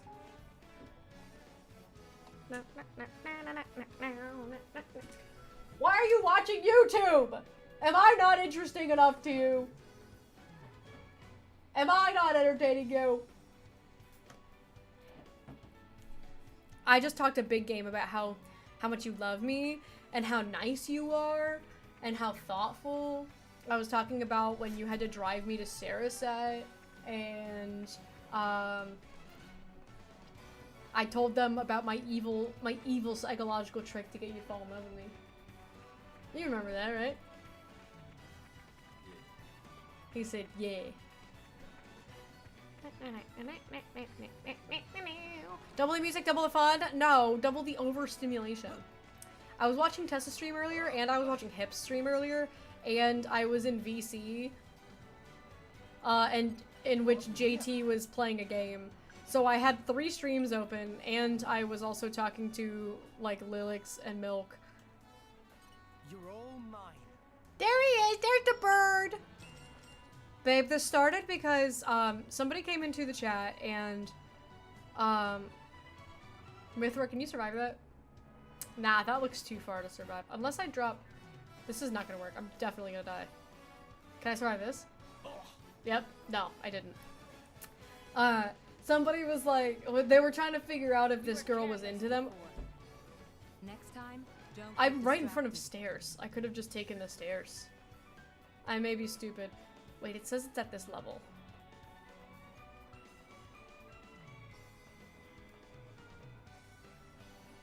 Where am I?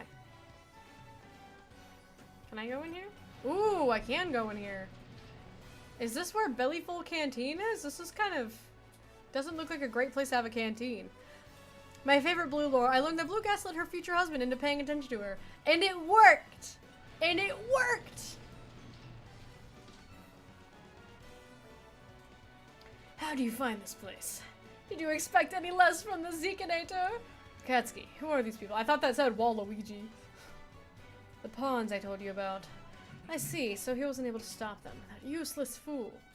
Couldn't be satisfied with just taking care of the Bryanak leaders, could you? It's time you learn not to get in our way. You're level 33, buddy. You're not winning this. You're not winning this. Yeah, when Gion and I were getting to know each other, he learned very quickly that he didn't plan any of this, that I had planned it all from the start to make him fall in love with me. It was like I put a like a love spell on him and gave him a love potion number 9. But I did it with just my mind. And I think that's why it worked, is because he's very attracted to smart women. He loves a smart woman. And I think when he saw that, he was like, wow, she was smart enough to pull that off. Consider me interested.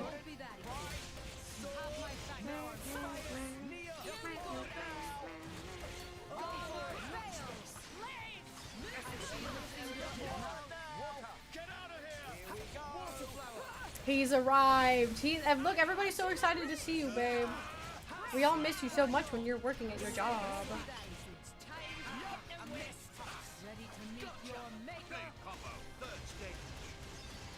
Quite frankly, this guy's half my level. It's a surprise he's lasted this long. Oh, I spoke too soon. He's dead now.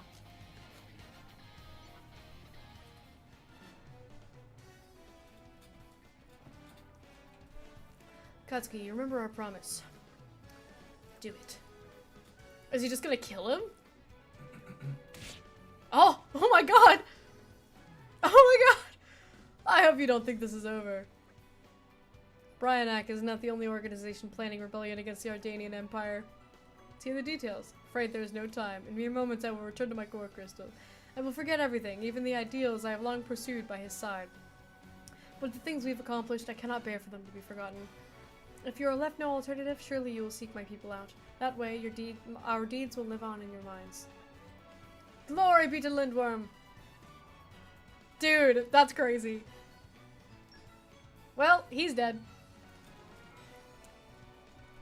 Dress comfortably, be well groomed. Recipe to help with confidence. And see, I'll teach you guys the psychological tricks. And Gihan will teach you how to be more confident in yourself.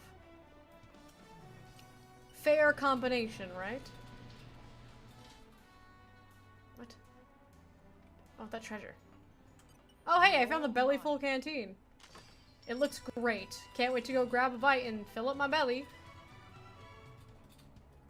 Anyways, let's go back to Senator Stolk. Let's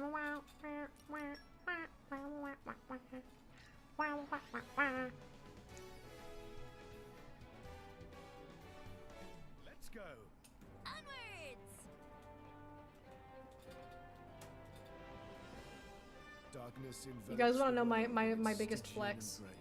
My biggest flex that I have in this entire life is that Gihan never had a girlfriend before me. I was his only girlfriend. Because that's how picky he was. He was so picky that he didn't waste his time with anybody until he met me. That's my biggest flex. That's my biggest flex. You defeated Akatsuki and his driver? Are you certain? Here, this is for you. A core crystal. This is Akatsuki's? Would it be alright if I kept hold of this? As evidence, you understand. I was kind of hoping we could take it. Backslash! Double spinning edge! No, backslash wrong game. Senji over on the YouTube side. I hope you're having a wonderful day. Welcome in. That's the wrong one! That's Shulk Xenoblade. This is Rex Xenoblade. This is double spinning edge.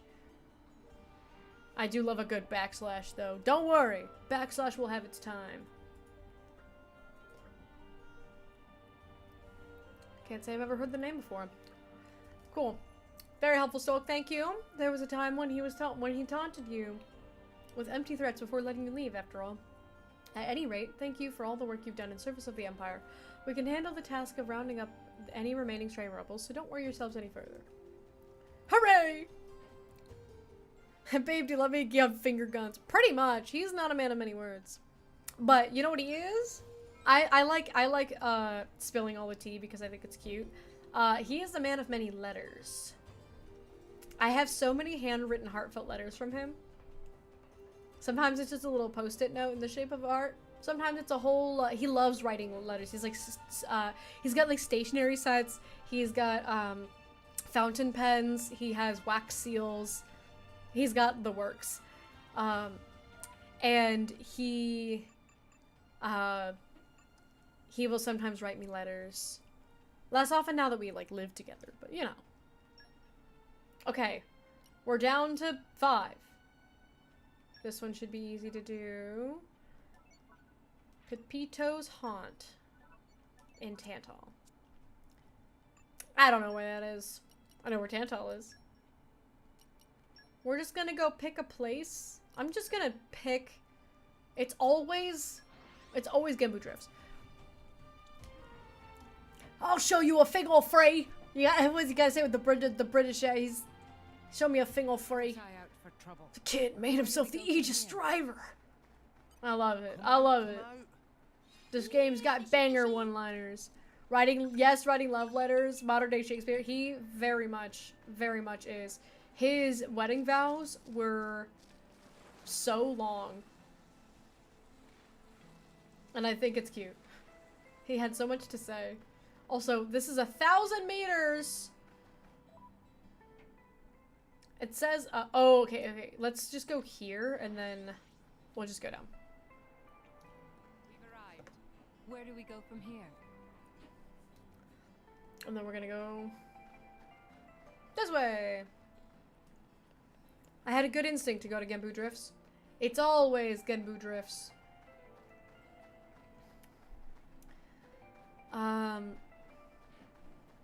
He left the room. I think I embarrassed him.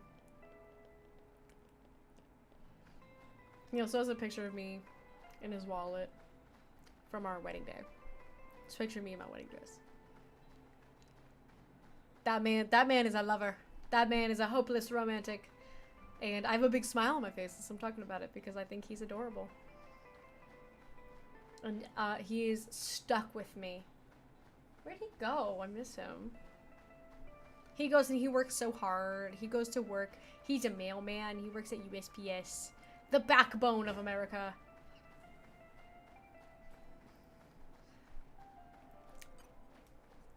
Stuck on the eternal. I have a toggle to get rid of my chair. But I keep forgetting to configure it because I don't need to. Is the thing is like the chair is. I would like to sit on the chair. Sitting on a chair is nice. See how nice and comfortable this chair is? I'm so comfy. I bet you had a big nice chair like this.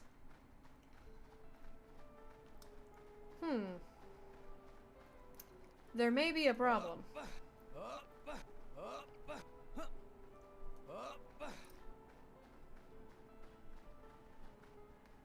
There may be a problem. I see where I have to go. However, I'm not tall enough to ride this ride. Is there any secret way around, or do I have to drop down from above somehow? It's usually, the answer's usually drop down from above somehow. Let me have a little peek at the map here. Not very helpful. But is there a place on the upper level? I remember the Sacred Ice Caverns. I feel like the Sacred Ice Caverns did something about this. We're here. Let's get Double going. spinning edge!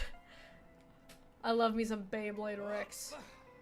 I remember something here, something made me go down. But that's just that.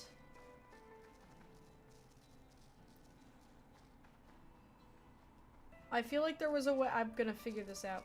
Blues one brain. No! Oh no, Rex! No, please, Rex! No! Oh no, Rex, we're in the poison water now. Is that all? I don't have any wind blades! Engaged. I love you too, Nia. I love all you guys. Don't even get me started. Okay. No. There's something. My one brain cell is hard at work. Onwards. Surely. Because this is all stalactitey, like the Pepito's haunt had a bunch of stalactites. You guys know the difference between a stalagmite and a stalactite? You should be able to. I should be able to point at anything and you should be able to tell me if it's a stalactite or a stalagmite. Very easy way to remember it. Stalactites hang tight onto the ceiling.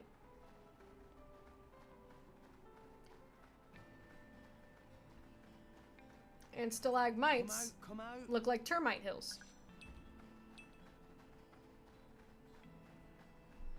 T. Knowledge. Knowledge. Fun facts. For some fun, guys. Okay, alright, this doesn't look promising. But there's gotta be... I refuse to succumb to Googling it just yet. Even though I'm getting... Oh no! Oh no! Oh no! Oh no! Oh no! It's okay, we're doing recon right now. That didn't help. Okay, maybe I do need to Google it. I just had a frightful dream. I had a frightful dream too, Zeke. It's a dream where I'm stupid. Pedo Hunt. How do I get there? South and slightly west of Great Pillar Passage.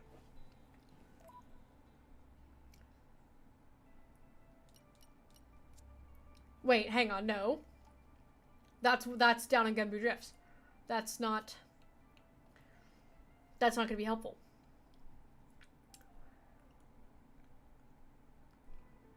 If you look behind you, a little ways is a frozen pond. Break the ice, then you swim to the location.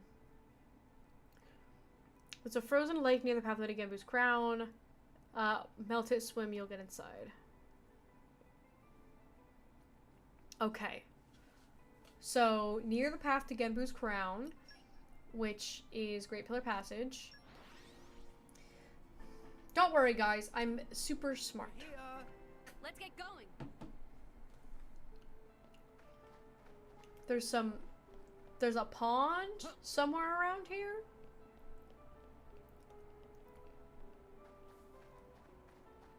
That I gotta, there's a frozen pond that I have to melt. I'm gonna start wandering around aimlessly and looking for it and yapping while I do so.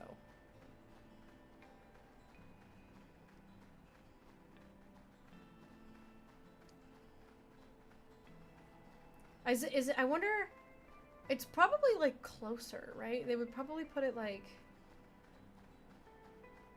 if I were a game dev, if I were a frozen pond that got me into Pepito's Haunt, I would put myself close to the Pepito's Haunt.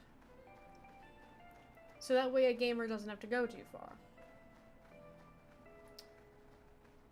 It's hard to see.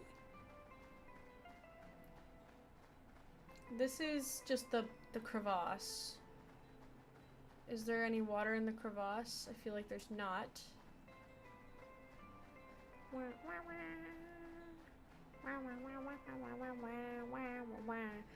Dude, don't even get me started on Rex fumbling the bag.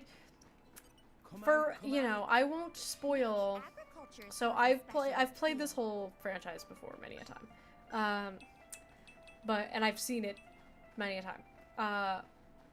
So nothing is new to me, but I still don't talk about spoilers anyway, just for, you know, for chat. But yeah,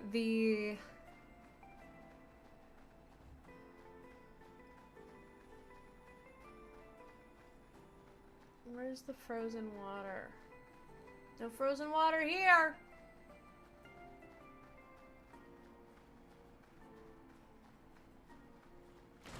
Oh god, that scared me.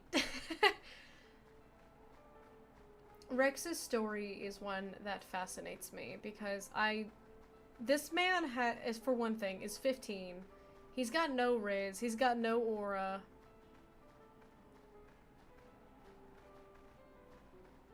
Is that water or is that I feel like that's just the wall. It's so hard to see. I can't tell if that's water.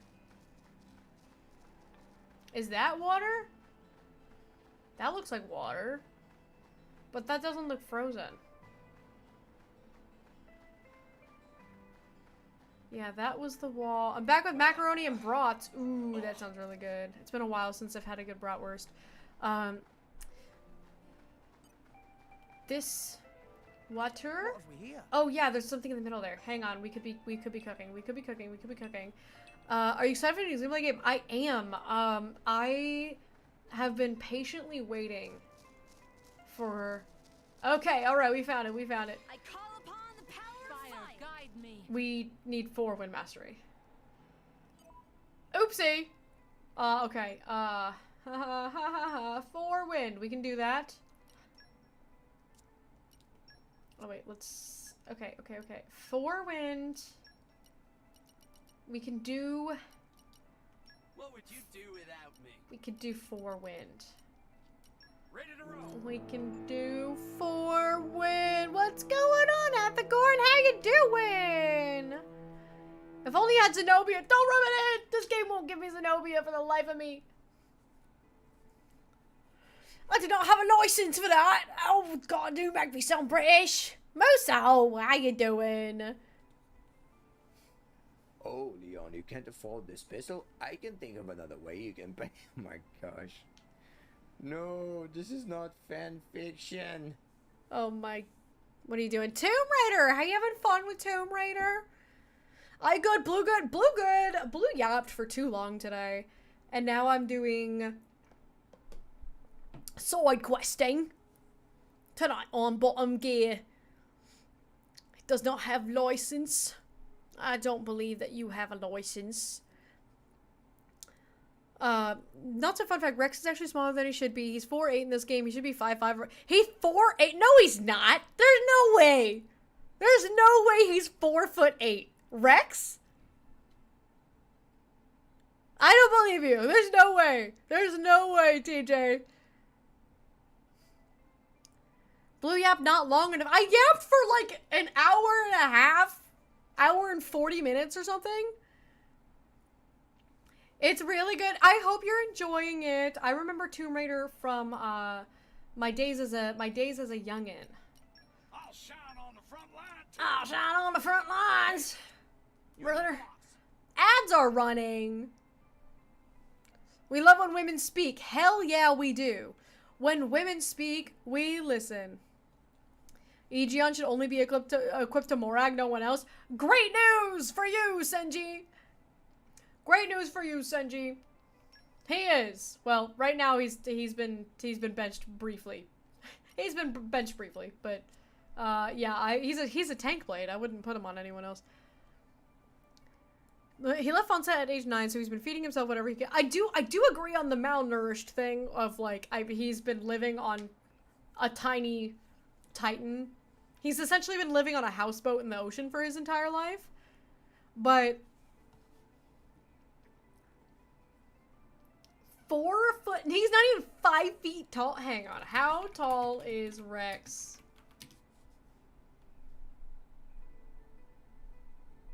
Four feet 11 is what this Reddit is saying.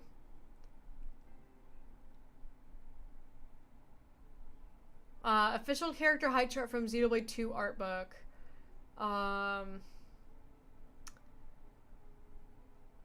He's on that line. What is that? 150? 150 centimeters. In feet and inches. Yeah. Yeah, 4'11". That's still way too short. That's still so short. But oh my god, he's not even 5 feet tall. He's so little, because Nia's also that height. Where am I? Hang on, I gotta find myself on this chart. See where my height is. Dude, Morag's taller than me, but I think it's the hat. Morag, you gotta take the hat off for the measurement here. How tall is Jin? Hang on. This is the first time I've seen this.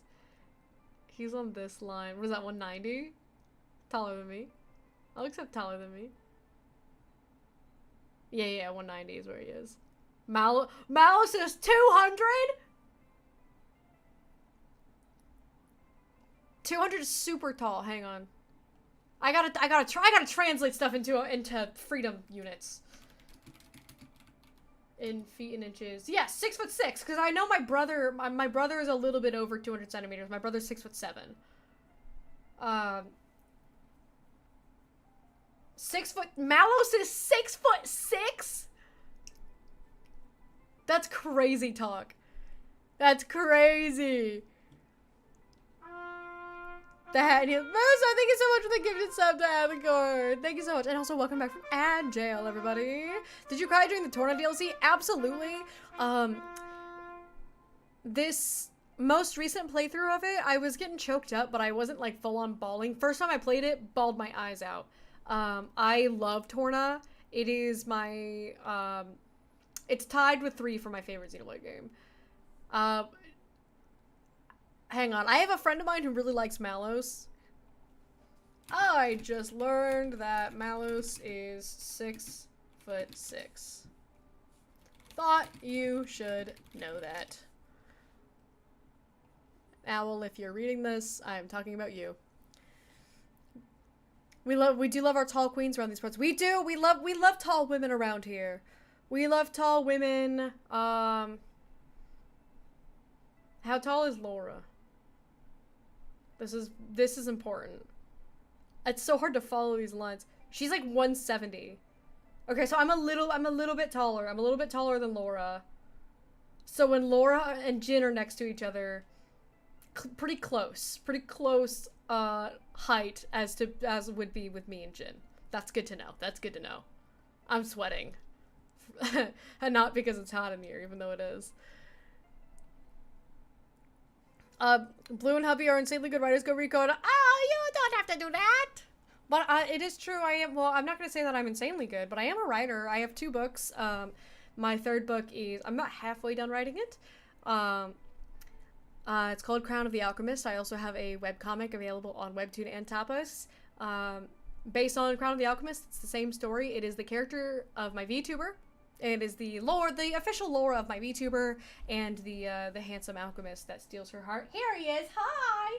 You came back. I missed you. We're talking about Coda. Oh, you took a shower? Sorry, I would have emptied the tub, but I've been locked in.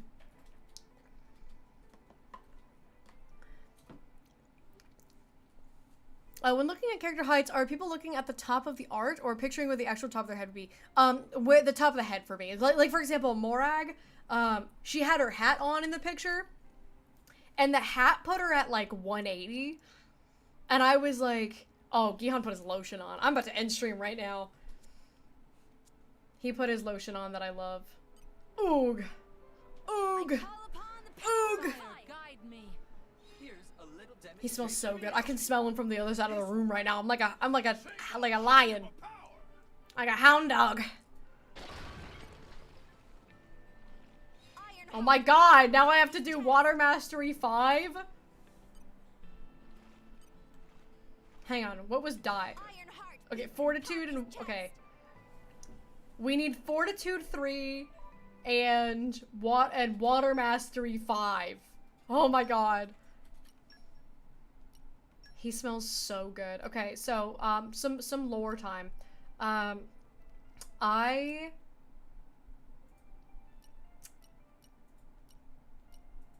can't tell the story and also look for blades. I'm blind. I used to work at a soap store. I think a lot of you know this about me. I used to work at a soap store. We made all of our stuff from scratch. So my job was making like soap and bath bombs and lotions and things like that. And I made Gihan a custom lotion when I worked there. And it is sandalwood and clover with a little bit of yuzu. And it smells so good. It smells so good. And I made it, I called it Gihan, and I brought him a bottle of it.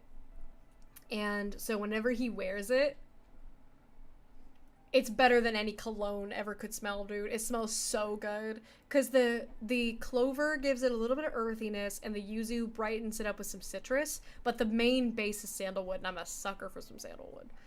Oh, he smells so good. Am I putting you on blast too much today, babe? Should I reel it in? Hey, you're the boss. He said it's okay. Showtime. Okay, so we need 5 water mastery, which we can scrounge. Hello but there. Fortitude? I gotta sneeze. Thank you. Let's prove our new powers. Fortitude, I am scared of. I do not know who has fortitude. Thank you for the blessings.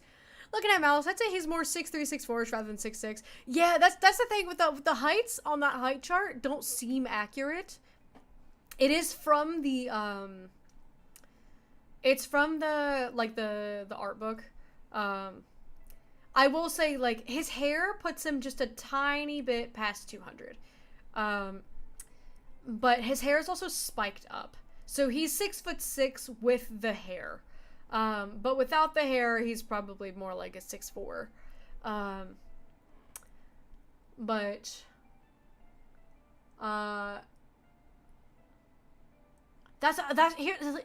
Here's the thing that doesn't click with me. You're telling me that Rex and Nia are 4'11", and Pyro and Mithra are not that much taller. They're like, what is that? 150.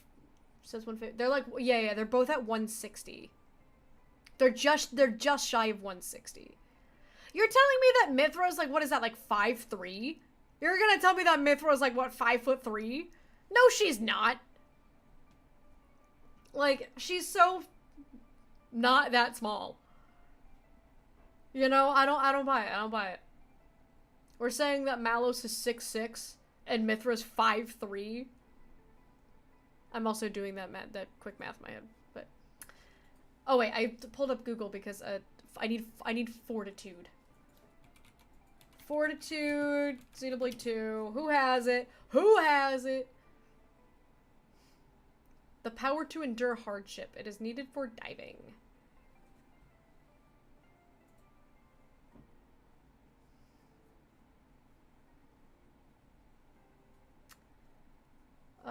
Okay.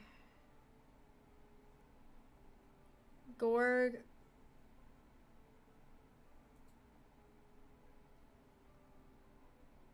Oh, Crossette has it.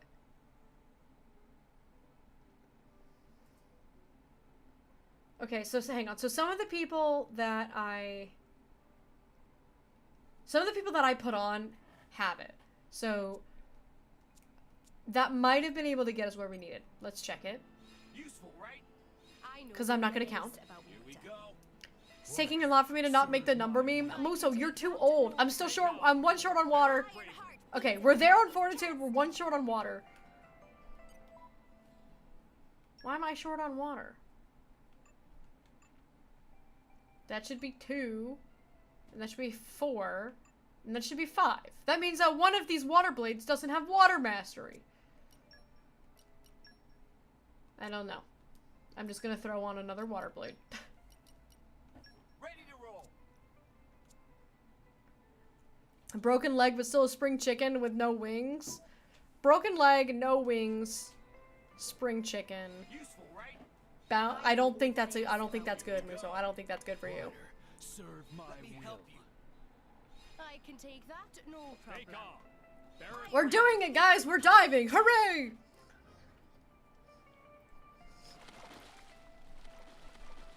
There I go. We did it, guys. Nothing better aggro me here with how many blades they made me put on. I don't want to hear nothing from over here. I am gonna farm some of this stuff, though. What have we here? Do some affinity quest for Aegeon? No. Because you're telling me to, so I will do no such thing. I'm clearing out my side quest right now, is what I'm doing. And I will continue to do whatever I want. Gorg looks like a JoJo he does look like a JoJo character. We had a heavy debate about his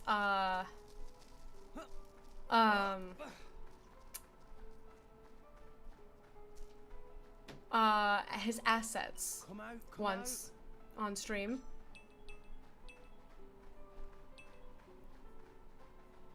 Ooh, there's a special. Okay, wait, we'll swap so I can fight this guy. Okie dokie, let's go to. Let's put our regular guys back on. We'll throw in. Oh, no! No! No! No! No! Perun! Get rusty. Throwing in Perun! Corvin. And. Yep. Boreas. Leave it to Boreas. I hope Leave it to Boreas and then Agate. His moves or his boy pocket? Yeah, his lower assets.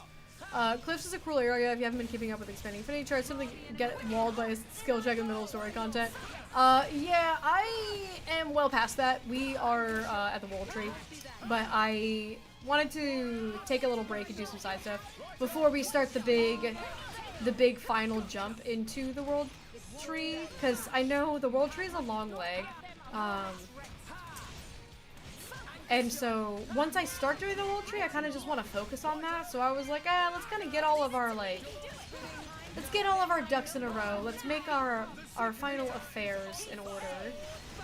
And then, oh, I do not have enough party gauge for a Numa. JK. I think it took us like 3 tries or something to beat that fight. It is definitely a tough. It is a tough fight.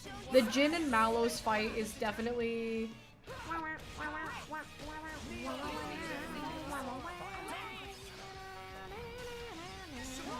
I keep doing that, but I also could just be doing Pyra. I sometimes forget. Is there a Poppy 3? Not yet. We do have Poppy Buster. Yesterday we went and did Poppy Buster. I don't know if I'm gonna do Poppy 3. Haven't decided yet because right now, like I said, I'm focused on, oh god, I fell. And we missed that combo because Morag was slacking. Let's try that again. We still don't have enough for Numa. Oh, he's almost dead. Just kidding. He's gonna die. Yippee!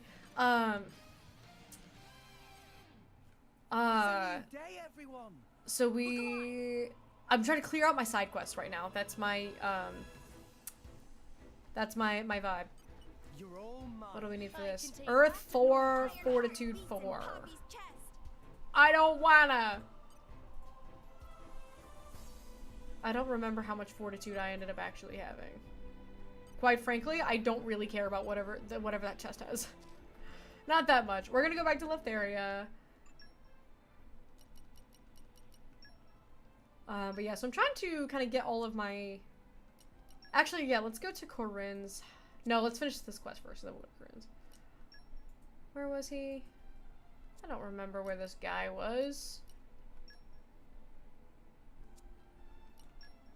Alright, well, we're going to Corinne's anyway, because I can't remember.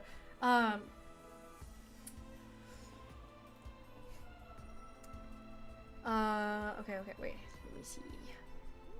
I kind of missed this game. It's very fun to come back to it. I have been enjoying, the nostalgia of it. I've been marathoning. That's been my whole thing right now, is I've been marathoning, all of Xenoblade.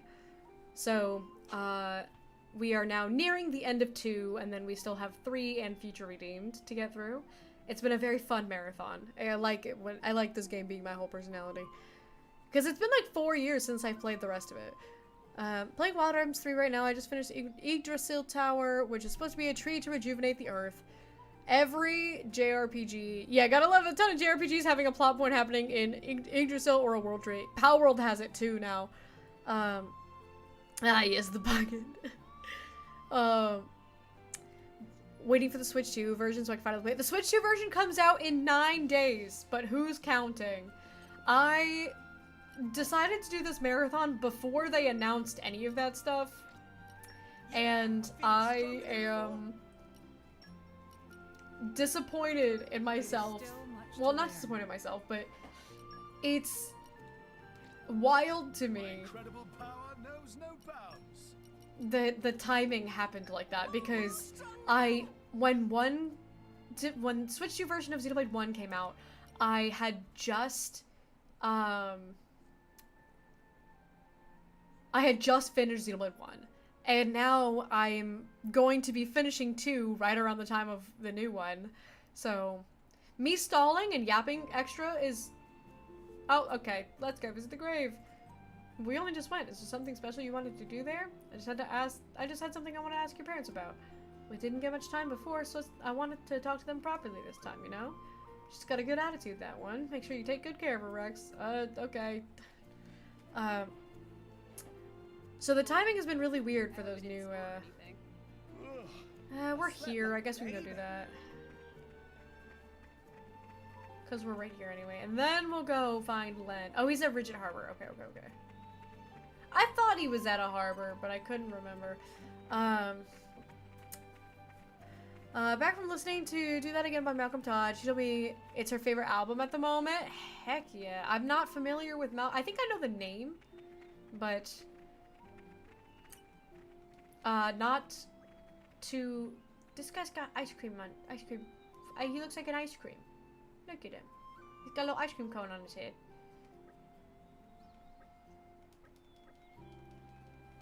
I need to kind of... I got a lot to do.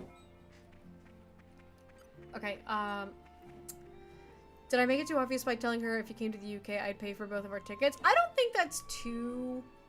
I don't think that's too obvious. Because that's, like, I think that's, like, a good amount of, like, dropping a hint. Look through my art book for Xenoblade 3. I love both of the Xenoblade 3 art books. Proud owner of both of them. The collected works, the one that you have, is just the tip of the iceberg. It's just the tip of the iceberg. The 400-page Ionios Moments one, now that one, ooh. Finish playing all the games when Genesis comes out, or you can play the old Xenoblade games, or the old Xeno games. I do want to play Xenogears and Xenosaga. But I'd have to emulate them probably, and I feel like nobody's gonna watch my stream if I do. Because, like, I do this because I'm interested in it, but my viewership is never the highest when I'm doing stuff that I'm interested in. So I feel like if I'm playing, like, a really old game, my viewership is never good when I'm playing old games. 400? Yeah, it's like... How many... Hang on. I'll look it up. Ionios Moments. Art book. How many pages? 448 pages in A4 size format. So it's like a full, like, big old book. It's 448 pages of artwork. It is incredible. It was worth every dollar. It was a gift from Gion. He got it for me. I like all the monsters. I do like all the creature designs. Okay, we'll do this heart to heart. Well, Pyra, did you manage to talk to them? I did. We had a pleasant chat. Pyra, you What did sound you insane. talk about? Everything that's happened since I met you. And I told them not to worry, because I'm going to do everything in my power to look after you. I'm sorry, what? I can look after myself, thank you very much. I think not. If you go off on your own, you'll just get yourself into trouble. Already bickering like you're a married couple, eh? Hey, Gramps. Couple? It was just a joke. I'm shaking my head. I'm shaking my head. That sort of He's deal 15! with Rex. Come on. He's a child. Anyhow, we've done what we have to here, right? Oh, we're leaving already? We can do that when we get back, can't we? Gonna go eat something! Ooh, get some food, get some food. I had a cheesy bean and rice burrito earlier. Get some good food, get some rest, do what you gotta do. I will babysit the chat. I don't bite, usually. That's true. I'm, The two of us having a great time knocking out some little, some fun little side things, and, I'm not sure you can stay alone when then we will continue up the world tree. Hey, this old fogey getting in the way. You I want me to love shut Gramps, though. No one's telling you to shove off. Oh, also, chat, important schedule thing for you to know. Beautiful thing. Thursday, All right. What was it? you I wanted to do? have a date night. I have some tickets. I have some tickets to go see Hadestown in the theater. And I'm very excited about it because I love Hadestown. So, Gihan and I are going Thursday evening. So, if I stream on Thursday, it will be until like, probably until like 5:30 or 6. So I'd probably start my stream early and end early. So I'm leaning towards not streaming just because I'd have to end at like 5:30. So I'd only be able to stream for like an hour and a half. Yeah. I've been sending money back. So there's a chance I won't stream Thursday. It's because I have plans. But I'll Take a look be... around. I'll try to stream Friday. But Gihan's off on Friday, and I usually, on his day off, I like to just hang out with him all Being day. self-sufficient only goes so far. What I earn is a pittance, but it's better than nothing, I think. But it can't be easy for you either. Living the way you do, you shouldn't push yourself so hard. I guess. I can't really leave my family out in the lurch either. Your family? You mean the villagers? That's right. Everyone in the village is like family to me. This is so sweet and so thoughtful if we ignore the character designs of the women and the fact that they're all hitting on a 15-year-old boy.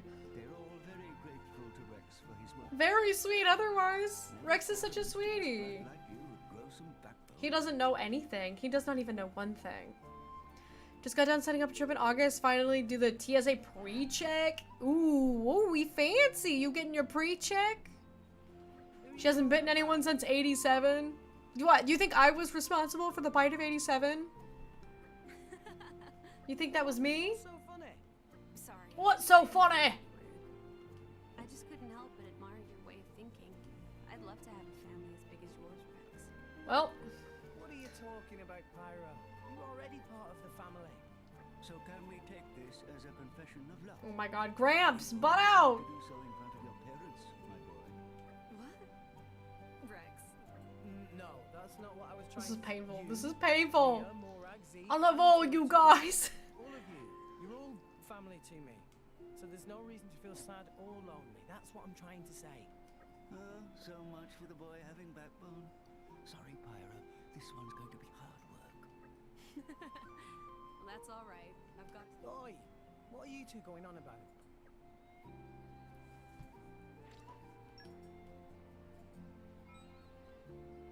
Yay, affinity. Yay, affinity. Okay. Rigid Harbor.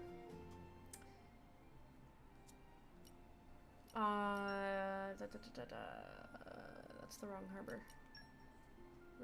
Rigid Harbor. Here we go. Sweat security lines doing LA in August. Gonna visit USS Iowa. Figure out whatever else we got. That's gonna be fun. LA or like Louisiana? Which LA? It's the real question. That's one of the reasons why I like living in a small town. The most people I've ever seen in the TSA line is like probably like 15 people. Something like that. That's like usually when we walk up to TSA, there's no more than like 5 people in the line. And they're super fast because they've been renovating our airport, so it's super modern. They have all the high-tech stuff that makes it really fast.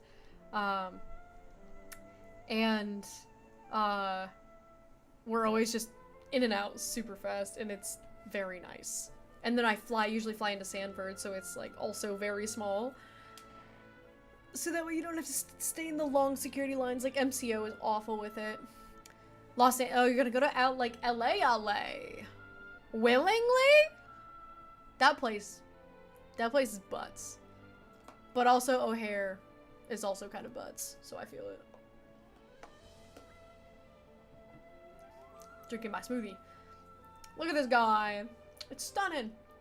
It'll suit Aurelia to a T. I'm so happy I asked you guys. Don't even mention it. So what's next? The backdrop for your proposal, was it? Yes, that's right. But lower your voice for Esther's sake. We have to keep this a secret from Aurelia, don't we? Well, moving on. I'm Leftharian myself, born and bred, so just let me know what you're after. It'll have to be someplace romantic. Talking about our love on a beach of pure white sand, that kind of vibe. Well, Dodos Isle might work then. Not that I know much about the talking about our love part. Well, may as well have a look at it. Lead the way. Aurelia, dearest, a little something just came up that I have to deal with. Will you be okay by yourself for a bit? Oh, did it now? Well, alright, if it's just for a bit. I won't be long, I promise. It's just I heard an old friend was in the area. I thought I'd go say hello is all. An old friend, is it? Well, be careful now. Will do. What does he think he's fooling anyway?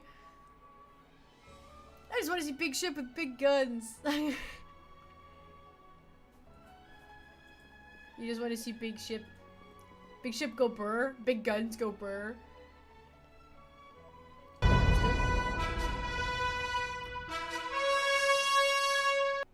How Who did that to me? Who was that? Mods, kill them. We're here. Let's get going. I'm exploding you with my mind. No? Very suspicious. You, me? I didn't do this! Well, here we are. There's your white sand, there's your water, all pretty and everything. What do you think? Oh, it's a nice place, alright, but I think I might be missing a little, how can I put it? What I mean is, it seems a bit unsafe, and certainly very pretty in the day, but what about when it gets dark? When it comes to proposing, I think nighttime is the way to go. You mean, like, under the aurora? The aurora! That's genius! See, Rex, you do get it after all. Yeah, proposing with a posy stone ring under the light of the aurora. That's the stuff of dreams! I can't think of a more perfect scene. So, do you know a good spot for seeing the lights? If I had to guess, maybe Godsford Isle? Let's go check it out then. I'd like to get a more feminine perspective on this. Maybe one of the lovely ladies traveling with you? Gotcha. None of the women in my party are going to offer a feminine perspective. Where is Godsford Isle? There it is. Teehee.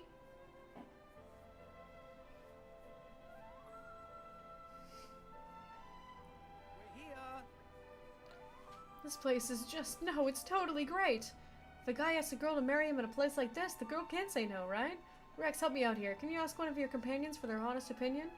Oh, sure, but who do you want to ask?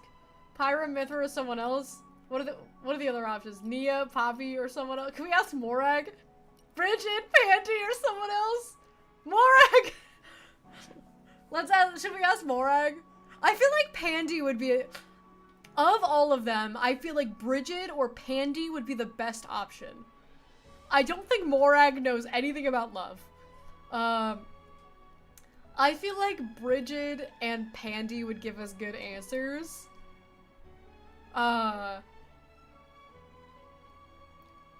But Morag is my favorite. And I kind of want to see how Morag responds to this. I'm torn. I'm torn.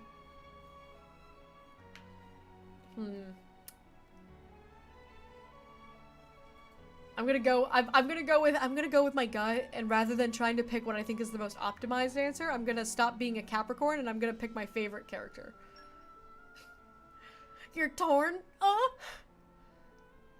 Thank you, Torna. Torna? You know, because you're Torna. Morag, what do you think? I'm hesitant to formulate an opinion. Perhaps we had better extend the question to Bridget! No! No, this is exactly what I said. I said Bridget would probably have the best answer. But I like Morag, so I want to ask Morag. The illusion of choice, it came back to Bridget. I really think you should just say whatever you're thinking. Honesty is the best policy. See, yes. However, honesty and conciseness, Lady Morag. Ah, indeed. In that case, yes, I approve. Okay, I've decided. I'll do it here. If I had to nitpick, though, I'd have to admit with hesitation that I maybe have one teeny tiny concern. Is it those giant goggles? Oh, alright, we'll clean them out for you. Can't have anything ruining the perfect moment. If you'd be so, kind. Nothing to it. But what if the Gogos are about to propose? What if one of the Gogos is about to propose? Cause look, it's a boy and a girl. Cause they look different. And one of them's a little higher level. They're on a date! And they're gonna propose under the aurora. Who are we to stop them? Guys, we can't do this. You're gonna have to propose somewhere else. This is so romantic. We can't just... What, you expect me to just murder? Jealous Gogol? What's the other one? Imbalanced. Well, the imbalanced one, maybe it'll just... We'll just knock it off. All right. We'll just... Focusing on target. Blue, the hopeless romantic. Look, they're like clearly like, you know, they got their different. I'm nervous about getting blown down though, so I am going to do a wind combo. I need to get my party gauge up more though.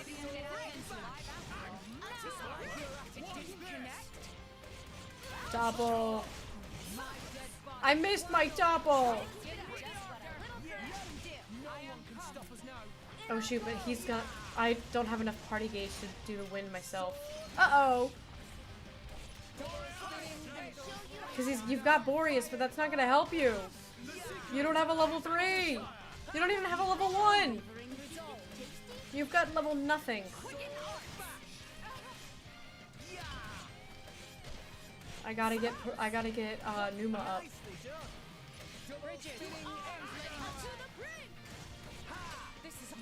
We're gonna have to run it back. Don't fart on me. Did you just swap out? Where is Zeke? Zeke, you gotta do... No, why did you swap to Boreas?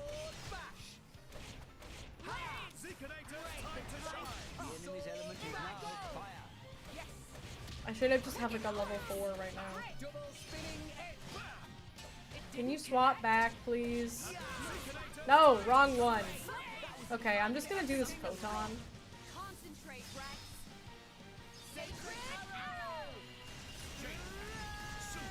Sacred Arrow, just blow that guy up. And then sure, we'll do like a supernova.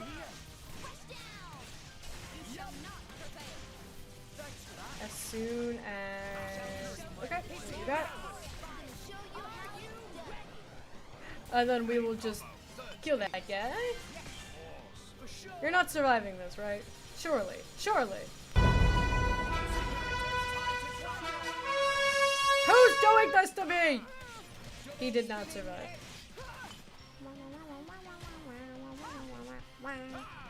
Zeke, can you please swap to Agate? Please! Zeke! Please! I'm running out of Numa time.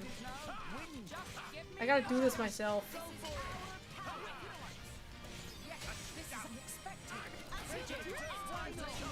Oh, now you want to be Agate. We'll do that, and then, hopefully he swaps to Boreas, and then he finishes. Oh, they're dead. Never mind! God forbid a girl want to have plans. Okay, well, I just killed that very nice, sweet go-go couple. I hope you're happy, Len. Thanks for that. I think everything's ready now. There's no way this can fail. With the aurora shining bright and the posy stone ring to give her. Yes, it's perfect. I guess all I need now is to actually do it. Okay, I better go get my beautiful girl. You guys have been so helpful. I'll never forget this. Thank the architect I've met you. Just go get her. I want to watch the proposal. Hope it goes well for the guy. Fingers crossed indeed. Even if proposal fail, at least Poppy and friends here can pick up pieces. Come on, Poppy, don't jinx it. Either way, it's bound to be a sight. Who's up for watching it happen? Yes! I want to see! You for real?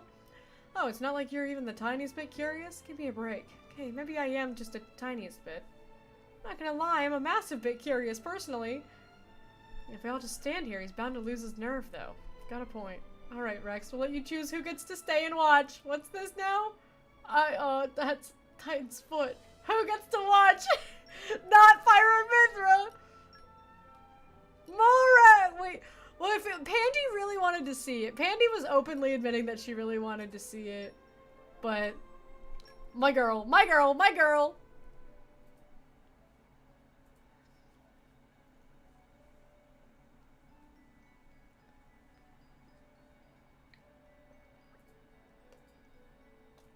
I call it what? Otherwise, I didn't get to see it. I thought they're not gonna show me. Call that a success, wouldn't you? Indeed, a job well done. What do you think of the happy couple, Morag? Upon reflection, I see here 2 more souls for whose sake we mustn't falter. My resolve is strengthened. I should have known you'd say something like that. They didn't propose, we didn't see it! I'm upset. I always try to remember that our daily struggle is so that people like them may yet have a future. Be they Ardanian or Orion. You're right, I won't forget that either. Oh, we didn't get to see it. This is unacceptable. Alright. What's next on the docket? Napon murals we can go knock out. Different times of day at the Shrine of Offering in Araya. And the Shrine of Light and the Shrine of Journeys. Those are all in Garfont. We're going on a little tour of All Rest.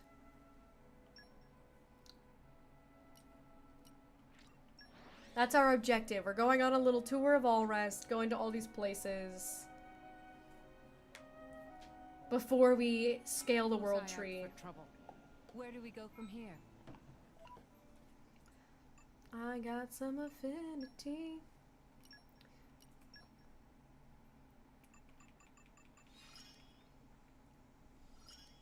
Hooray!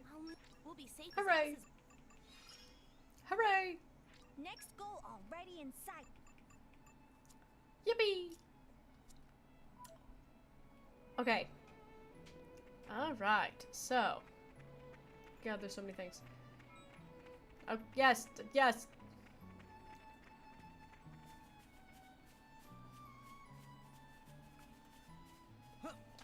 Okay, is this gonna require wind? Is that all? Yup. Poppy Very well. boosters engaged. If only I had... Why do you not have wind mastery, Boreas? You're wind.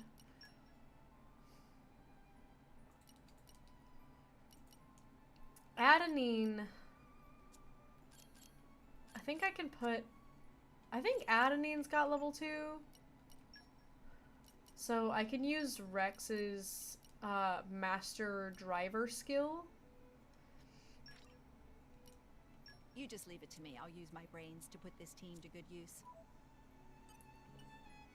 Come, Yeah, there we go. Wins. I was like, I'm pretty sure she has level 2. Transient fleeting boosters engaged. Didn't see it, didn't happen. That's what I'm saying, and that's also what Gion's saying.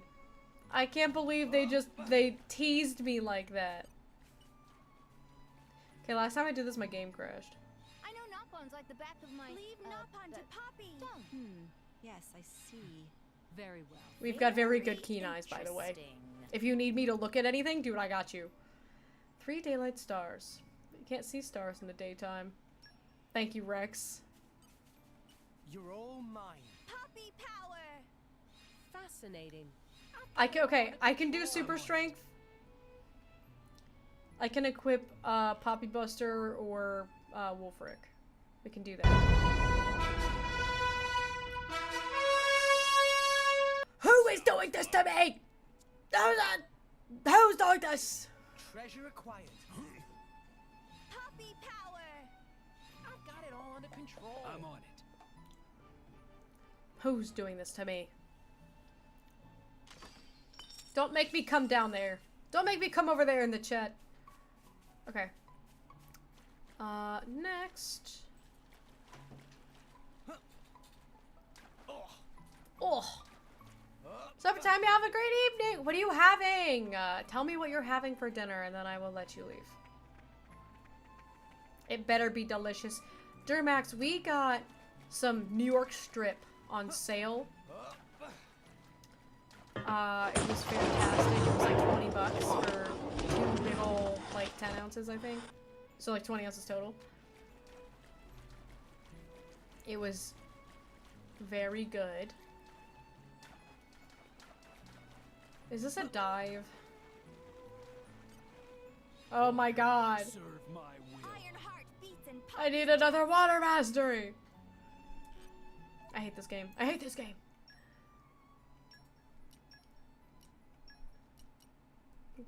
Give me... Sure. Give me Got it. Gorg. I give you my all. It's Gorging time. Water, serve my will. Stay calm. Barrett, Gorg, why don't you have water mastery? Oh my god. He had fortitude, but not water mastery. Thank you, Gorg, for nothing.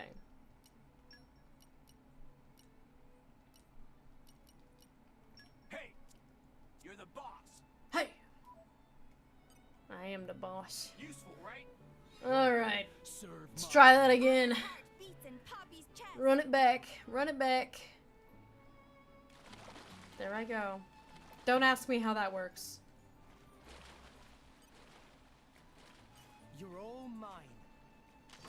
Treasure that doesn't require a check. How very, very nice.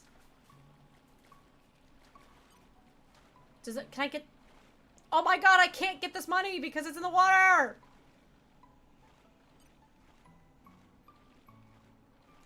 Oh my god.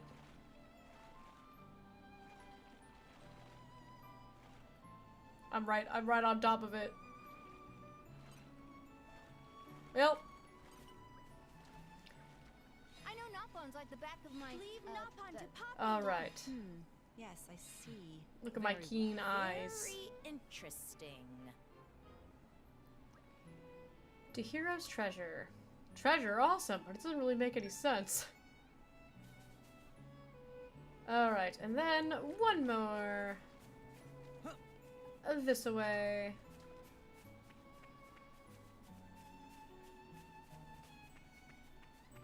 Over here.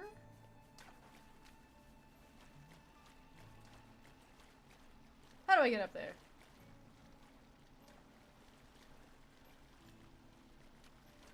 What have we here? If that's all you This need. collection point is not going to help me. How do I... What's a gal gotta do to get up there? Is it something up here that I gotta go across? Oh my god, there's fences everywhere! This way and then... Aha! They thought they could trick me, but they can't. Useful, right? Water, serve my will. Ironheart beats in Poppy's chest. Where's my fortitude?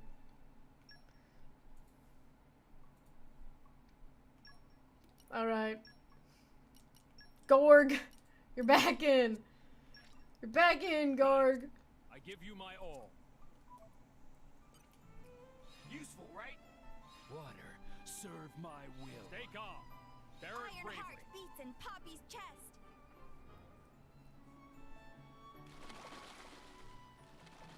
I like it when I dive and then Mithra starts swimming in a circle. That's a very reasonable reaction to me diving underwater. Very nice. Okay. I know Noppon's like the back of my, Okay. thumb. Offer light on the journey. Okay, now we have to change the time and do it again. It is nighttime. Let's try it in the morning.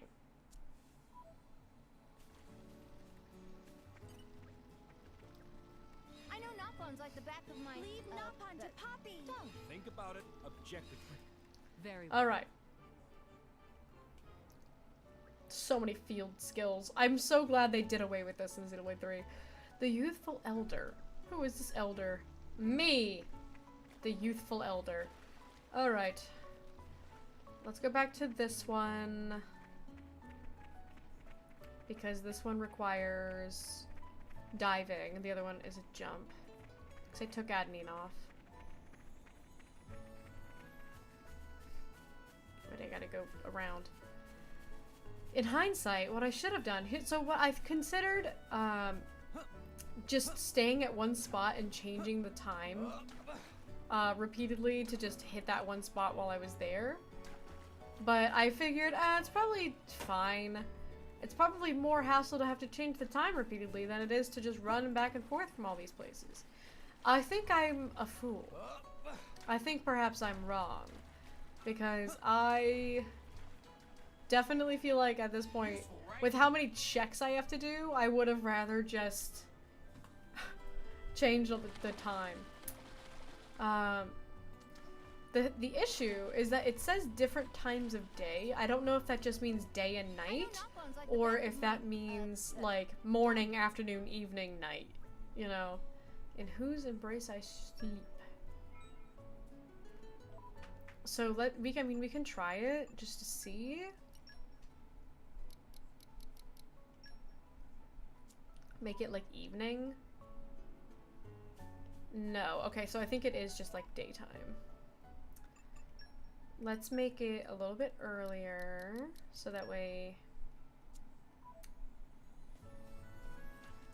I was hoping it would just be day and night, but I was scared that it was going to be several different times of day.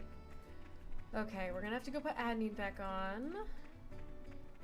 God, these checks. Fighting for my life over here. Let's put...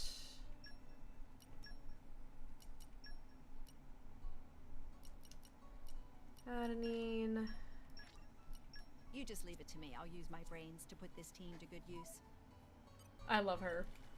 Come, winds! Lend me your transient fleeting aid. She's so cute.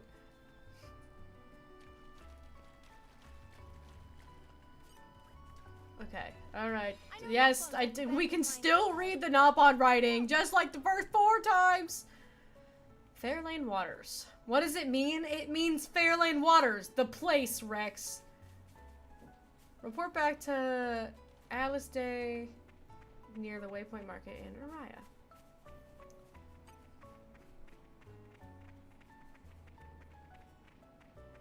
Hi there. Hello.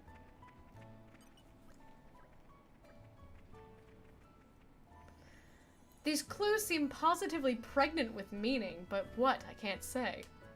In particular, this use of daylight stars catches my eye. Eureka! I have it! Erg! You quite alright? Sorry about that, I got carried away for a moment. You see, the ancient Nopon were voyagers, sailing from place to place. They read the stars to find their way. Oh, they read the stars to find their way. It let them navigate with extraordinary accuracy. So the daylight stars here must represent some kind of path or guide, which means...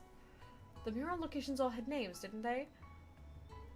The Shrine of Journeys, the Shrine of Light, the Shrine of Offering. Offer light on the journey. Why, this is a key to the reading order. In which case, that means the full nighttime messages would be 3 daylight stars offer light on the journey to Hero's treasure. And the daytime message is Fairlane Waters, the youthful elder in whose embrace I sleep. Pretty classy stuff. So the nighttime message is a key to the daytime one, and the daytime message seems to indicate a location. Very sorry, but I'm no expert on Orion geography. Might I persuade you to investigate the place indicated? Well, I have done all my power to unravel this riddle. The rest is up to you. Check out the roots of Urn of the Elderwood at Fairlane Central Pools in Araya. Sir, yes, sir!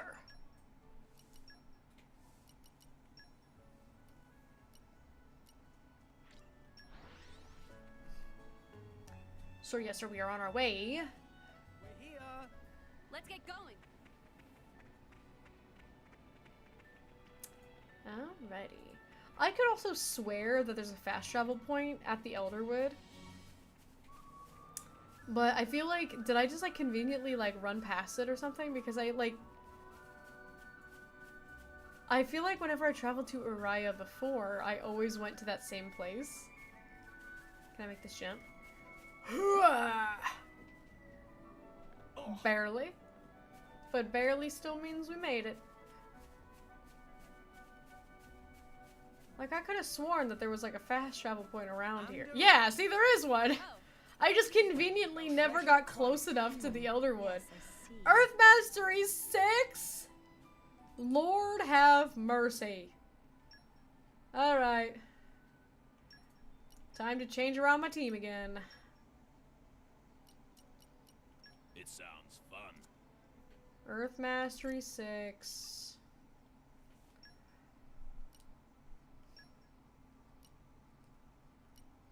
I'm gonna need a lot of Earth Blades. Morag doesn't have any. We might need to unequip Nia. Okay, Agate doesn't have it. Looking forward to working with you again. That's very kind of you. Let's disengage Nia, so that way we have an extra party member. Let's... Showtime! put her back into that, so that way we've got an extra extra slots here. Since Morag doesn't have any... Looking forward to working with you again. Oh, I stole that lady from Zeke. Okay, you can have that guy. You only have one. I'll work my ass off to meet your expectations. We might be able to bond another one on her because she doesn't have, like... She doesn't have a whole lot going on. I really don't want to overdrive one. We'll use these... We'll use the compassion booster. You never know! You never know. Maybe now is the time we get a rare blade.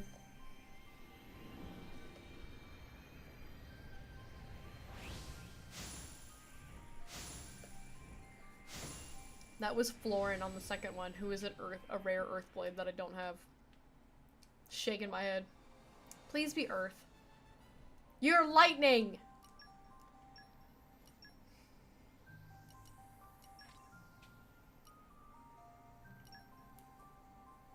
I've got faith in you, Nia.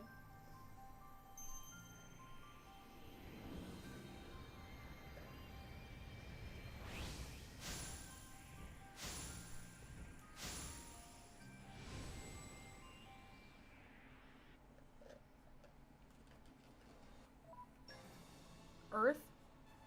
No! Okay, we're gonna skip the rest of these. I just need an earth blade. I just need an earth blade!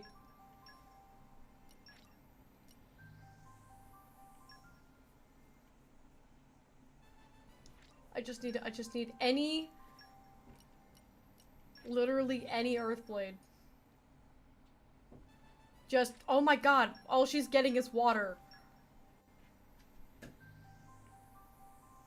To be fair, her compassion is 0. But I believe. She's got nothing but water. Girl, I get it. You want to go swimming.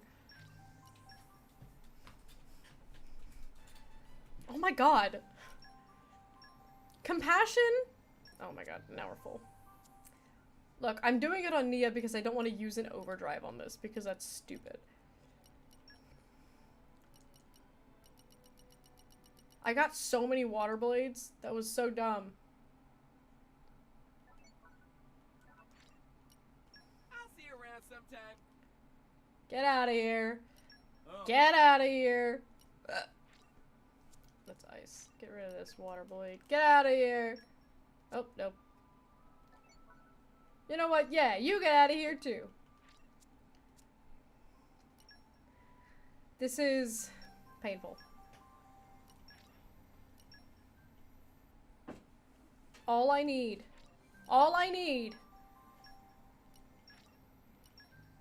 is just one earth blade for Nia.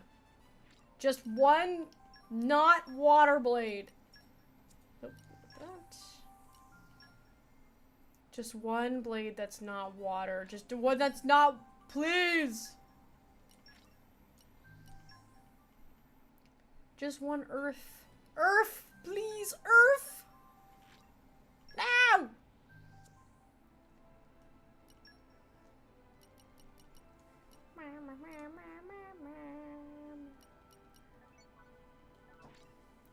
So here We it don't is. need I'll never dark. forget.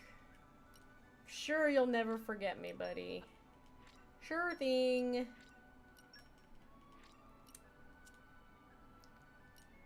Got so many water blades.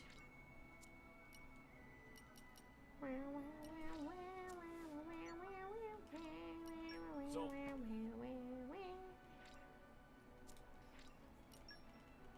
Leave me, please. I just need an earth blade, please. Nope. Rex. I know I'd be more likely to get. Here's the thing, guys. I have enough earth blades. I would just have to overdrive it. Is the thing, and I just don't want to overdrive. Because that would be too much work. And obviously less work is doing 1,000 pulls to try to get one earth blade.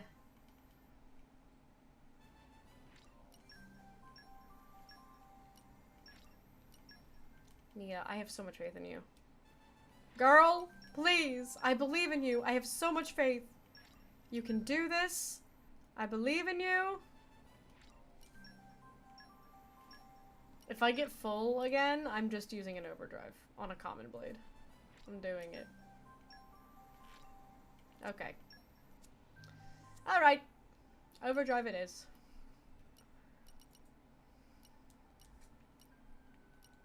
Some random... Yeah, let's take this lady. Congrats. You have been promoted. You're now Nia's blade. We gave it the old college try, okay?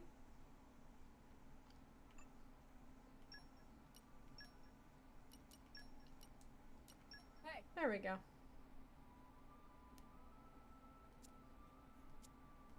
So that should be 6. You're all mine. Earth, grant me strength. Here we go. How would you rate that? Was that okay? Use my power! And then we have what? My keen eyes! Did I take off all my keen eye people? I didn't mean it. I hit the wrong button.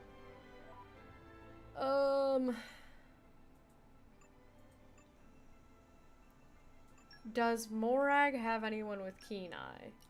Or do I need- ads are running! It's okay, this is definitely not that interesting. I'm gonna go ahead and assume that none of those blades have keen eye. Poppy Buster, Electra, and Percival?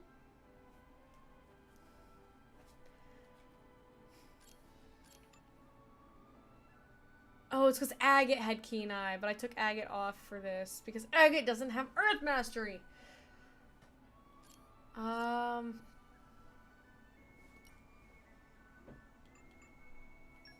Are you gonna let me disengage?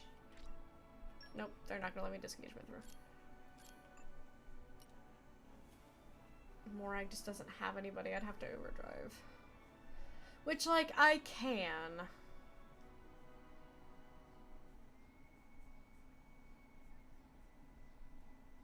Because I could put, because they're not good, because you don't let me disengage Pandy. Yeah. So that means that we gotta put Agate back on. To your expectations. And we just have to overdrive a common blade.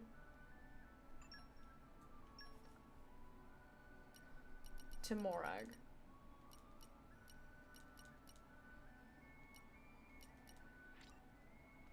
Oh, nope. Not release him.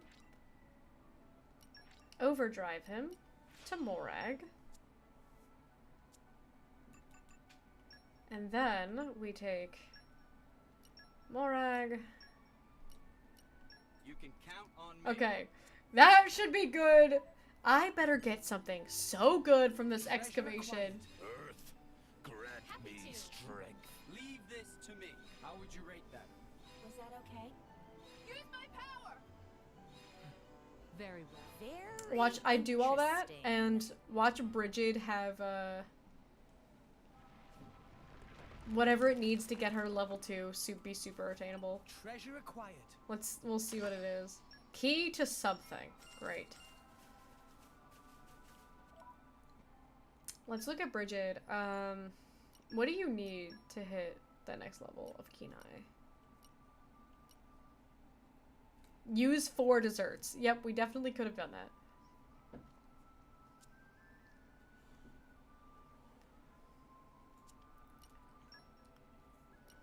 Alright.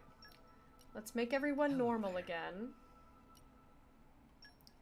Agate and Boreas. Just leave it to Boreas. And then... Don't let me get rusty. Let me come over here. Make me a blade. Put her back on. Showtime! There we go. Welcome back from Agile, guys. We beat the check. I'm assuming we gotta go back to Garfont.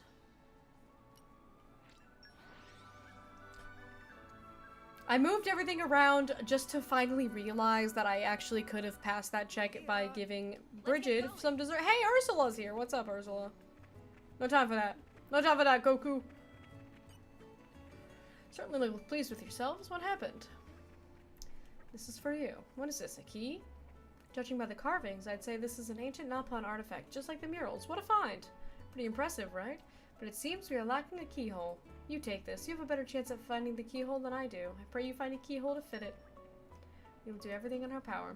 As for me, it would be a shame to simply return to Moradane. I think I shall stay here and study the murals in greater depth.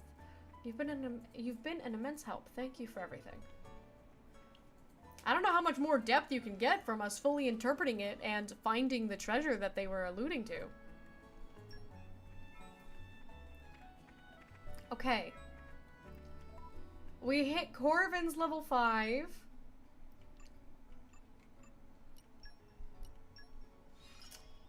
Not very nice. Very nice. My powers of light grow. What do you need? More Ardain. That's right. Go to Tantal and complete the quest. Corvin's Approach. Tempest Teryx? Isn't that the level 80 guy? Yeah. Sarbajiropal. Rosa Aspar. I know a lot about Chainsaw Waste. And then collecting stuff. Even more Ardain. Ardain 2! Okay, so we're not gonna worry about that right now. We can do Agate's quest. Search each region for new types of mineral and have Missy Missy appraise them for you. So I guess we can start by... Well, I guess let's activate it. And then, I guess we can start by going to Missy Missy. I think she was on the flight deck. And then we'll go see if I have anything to appraise. I don't really think I do. Keep a close eye out for trouble. Where do we go from here? But let's see. Do I have anything? No. Nice. Okay, so I think the play here is our friend Google. Agate, Xenoblade 2,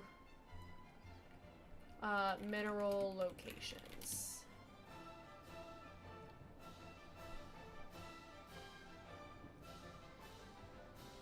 Because they require prospecting 2, prospecting 3, a lot of that.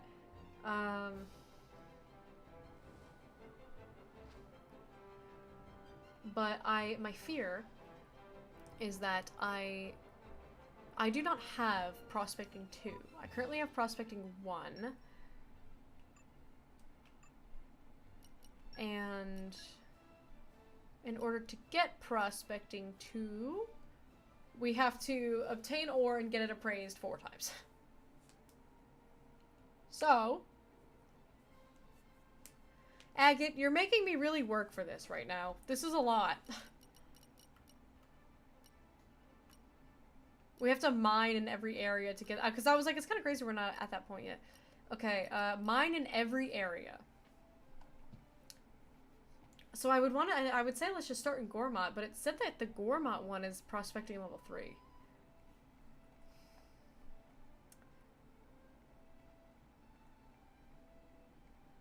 Fawncett Island requires prospecting 1. Sandy area to the west. Sandy area to the west of Fawncett. Okay. Alright, we shall start there. We will go to left area. Fonta Island. They said sandy area to the west. I'm assuming it's maybe this. I feel like I've been here a dozen times. Because that's where like the Puffots are and stuff that I've fought for quests. So I feel like I would have seen this. But hey. Good chance I'm stupid. Let's get going. Okay, they are showing up there. They are quest tracking, which is nice.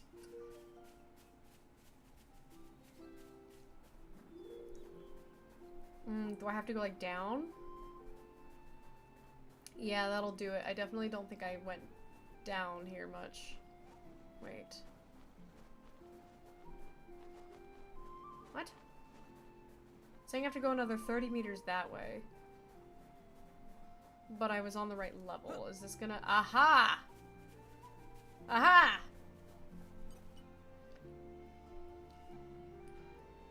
There's definitely something here. I'm sure of it. Found something. I don't think I've seen one like that before. I agreed. I think it's something rare. Let's get Missy to appraise it. Hooray! Okay, what are the other level 1 ones?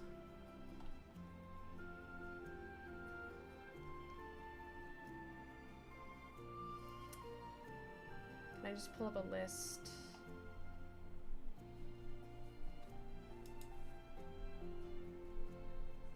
Reddit. Computer. Let's look at the forum. What are the first 4 minerals to get her to level 2?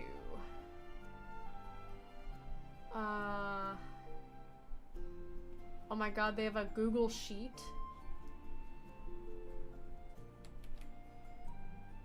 Hang on.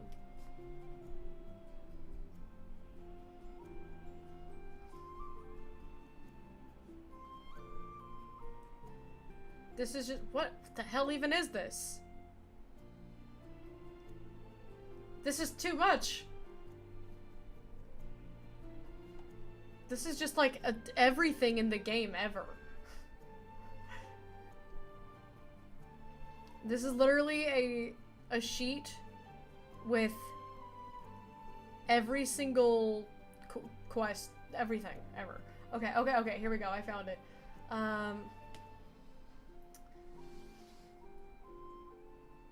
Prospect 1, level 1 locations. Okay, Cooley Lake, northeast of upper level right Gormott. Okay. Cooley Lake. I'm familiar with Cooley Lake. So let's go to Gormott.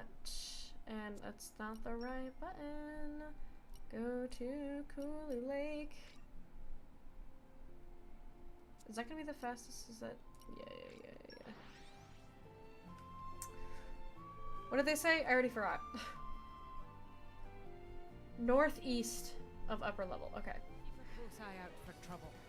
Follow the quest tracker. When in doubt, go where the game tells you to go. And if that means swimming, then swim we shall.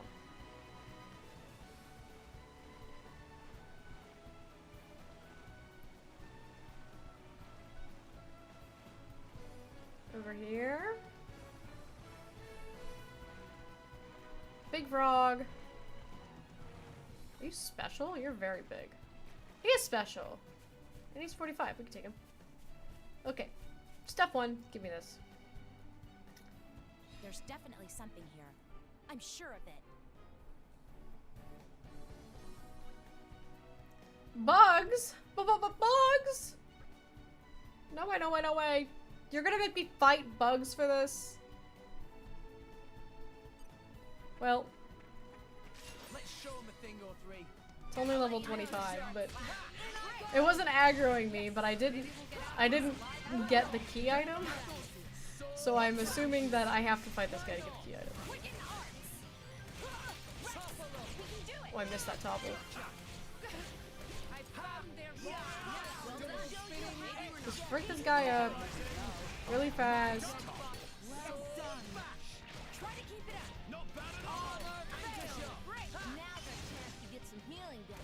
And then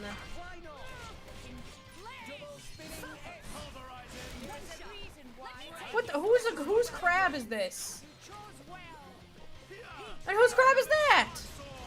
Where'd you come from? I just watched you run up. This was not your fight. That was not your fight.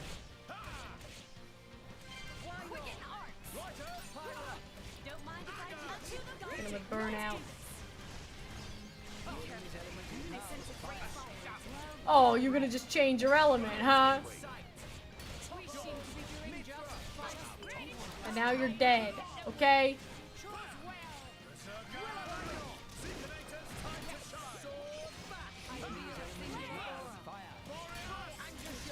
element again. You're a crab.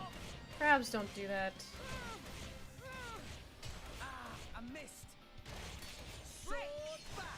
Bam. Okay, anyways, now that that happened, Spectacular. can I have my rocks, please? Remember, Rex, pride comes before. Where are my rocks? Did I get them? Okay, I'm just gonna assume that I got the rock. Or that maybe it wasn't. Maybe it was a fake out. I don't know. Foot forward, Rex. But this guy, Venal Montgomery, he's special and he's level 45, so he will last long enough for me to actually do some stuff. Plus, we're close to our party gauge max now. He's weak to fire, so we will do. We'll do triple fire. Mega explosion.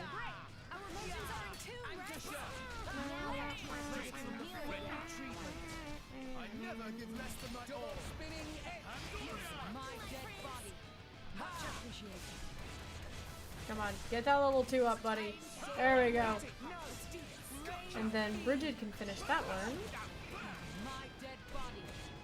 And then once Bridget finishes that, we can swap to Numa and do whatever we want. But for now, Mega Explosion. What other combos do we want to do? We can do Fire Light.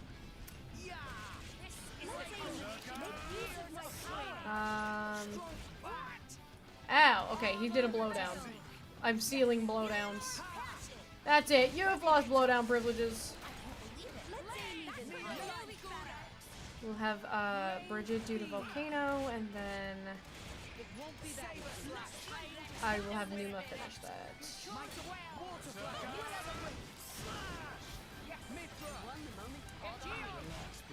Bam! Volcanic Storm. No more sumo press, no more blowdown. Blow that guy up. That did so much damage! She took it too seriously when I said blow that guy up. Yeah, maybe we'd do like Supernova or something. Why are you aggroed on me? Oh, I guess I know why you're aggroed on me, because I'm doing too much damage. I'm Numa gaming too much.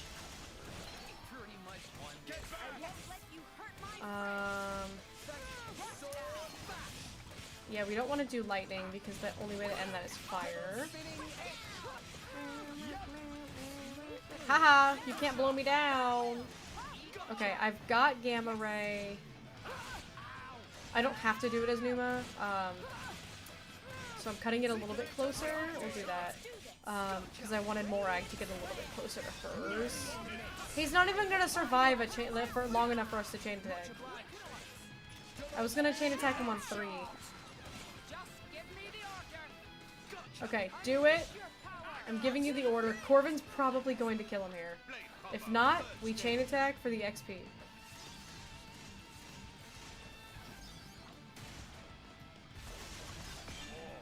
Look at my boy. The king of aura farming. Look at my son. Yeah, chain attack him. He's got like 1 HP! Do it! Blow him up!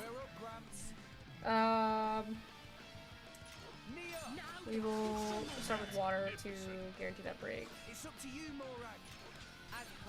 Also, that's our lowest power one, so we'll do that while our damage is the lowest. And then it doesn't matter what we do. So, let's just do Pandy. Bonus XP! We love a little bonus XP in this household. We'll do Perun.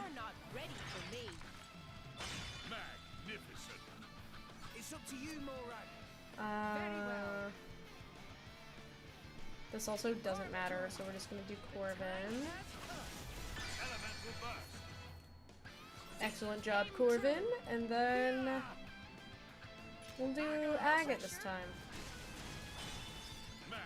Smash that guy. And then we do Mithra again.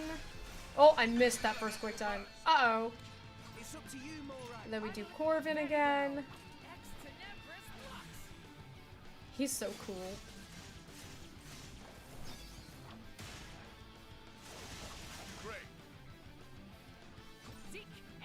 I got kind of distracted. Okay, then finish it off with Pandy. Excellent. Let's keep it up. Excellent. We're still getting. I kind of thought that was the last round. Superb. It's up to you, more. We fricked up with Corvin, so we'll do Bridget.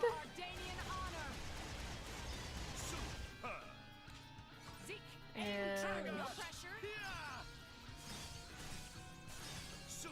there we go. Enemy down. Very nice. Did you see that? Whose fish is this? I'm gonna show you how it's done. Nice. Yeah, you guys go ahead and fight that fish. I'm gonna grab all this money. Well done. Let me handle this. I am come. Nicely done. Hey. Nice one. The fish don't need to be doing all this. You're not going to survive, fish. I feel a singular aura. Why not? Righto. Double spinning edge. Double spinning edge. Everyone's getting There's a reason why I expect you. Who else? How many fish are there? This is too many fish. Nicely done. Double spinning edge. Pyra. Don't mind And we'll burn out. Pulverizing. That is that destroyed him. Why not? You don't know what's coming. Wow, okay, well Agate got something. That's very nice. Okay, anywho. I came here for a rock. Keep Pyra well. And I quite frankly You don't should really be even ready think for that I action got it. at all times. I want to help the Okay. Where is location number 3? Yuma the Elderwood has one. Go up to the area you had to drain water in the main story. I was just there.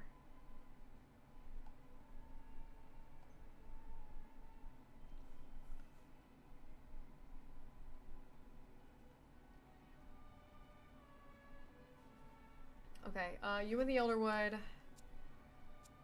We were just there, but I guess we're going back.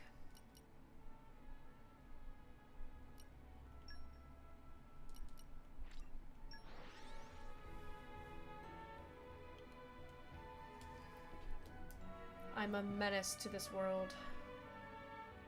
They said go up Sigh out to for trouble. Where do where we you go had to from drain here? water. Wow, there's a few mining spots here. It's so funny that I literally have been this exact way, like in the main story. I just happened to not walk close enough to the tree to proc the fast travel location, which is kind of funny. So there's a spot this way, but it's up higher. I don't know, it says go to the spot where you had to drain water, and that's over here, so I'm gonna go over there. Trust my gut. Trust my gut, and by my gut, I mean the Google sheet from the other Xenoblade fans. God, this fan feels so good. I don't know why it's so hot in here.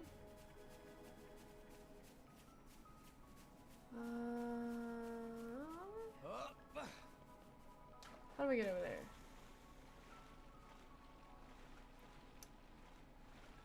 Would have been easier for me to fast travel from that way. Like, this is a fast travel spot. I don't know, maybe I'm stupid. But I kind of gotta go up and around a little bit. I probably am stupid. This way. Oh, there's a chest over there.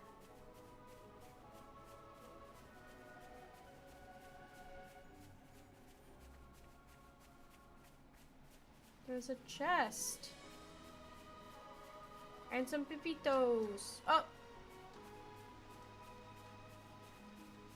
Chest. Treasure acquired. Thank God it's just a regular chest and not one that I have to do a field check for. I'm getting very tired of field checks. Apparently that's all that you do when side questing. Wait, this is still just the same. I think I'm stupid. I think I'm dumb. This is not gonna help me.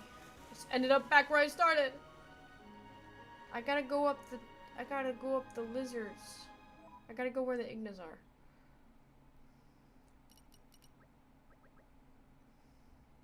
Okay, yeah, so there's one that's like all the way up here. So we could probably go from there and then run. And then, yeah, this one we have to go up. Yeah, I see. We needed to go up the Igna way. Let's go. Onwards! This way. I took the wrong path. I am stupid. It is a skill issue. It was user error and not game error. But it's nice, I can run past these guys without them aggroing me, because I'm a big boy now. I don't have to fight my way through this place.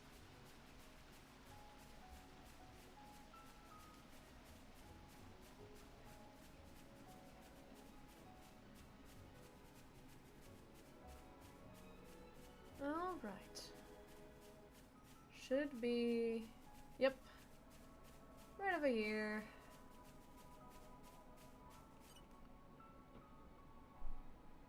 There's definitely something here. I'm sure of it.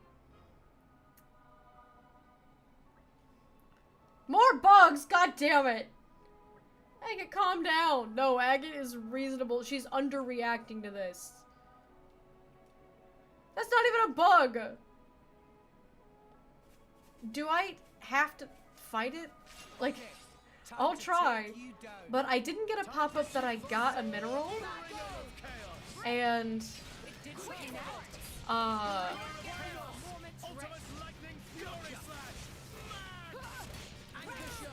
when I fought the bug on Gorma, I also didn't get a notification after I fought it. So we'll see. Nope, I still didn't get anything. I'm just kind of assuming that I'm not getting minerals from this spot and that I'm just getting bugs. Which is unfortunate, because I'm on a mission.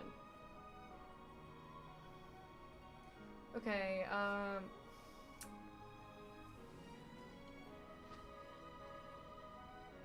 Brianak occupied zone, northeast of upper level of Morardane.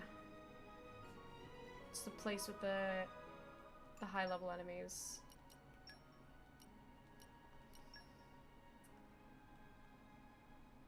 Here's probably the closest. Oh, I'm tired. You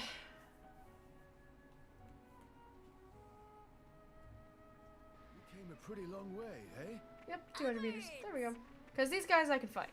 So if they want to aggro me, then their loss. It must have sensed our skill. I'm gonna keep running though. But I'm not afraid to fight them. If they want to pursue me, then I'll fight. That's what I thought. Alright, seems it's gonna be, yep, tucked away in this little corner. Please don't be bugs. I need rocks. I've only gotten one rock. The rest have been bugs. There's definitely something here. I'm sure of it. Please, no! Why am I getting more bugs?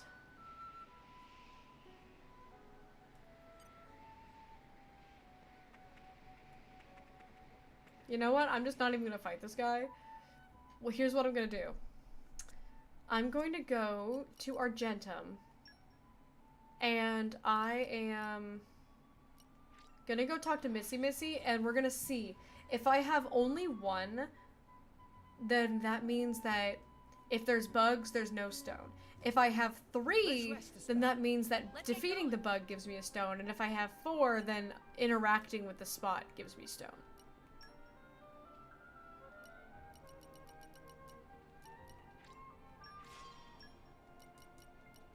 I have 1. Okay, so bugs means nothing. No new mineral this time, but friends need any more mineral for a price. Dang, it wasn't even new. I've leveled up the class to 10, so we can do that side quest in 3. Hell yeah.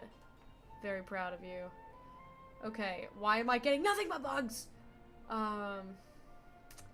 Toxbloom Spring, northeast of Temperantia is the next one.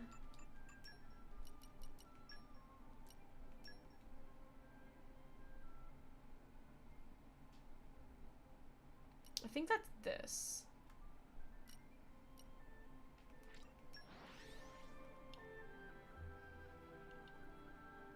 I vaguely remember. We came a pretty long way, eh? Okay, they still don't give me a good way to get down there safely. They still try to make me do this leap. But I don't wanna. I'll survive.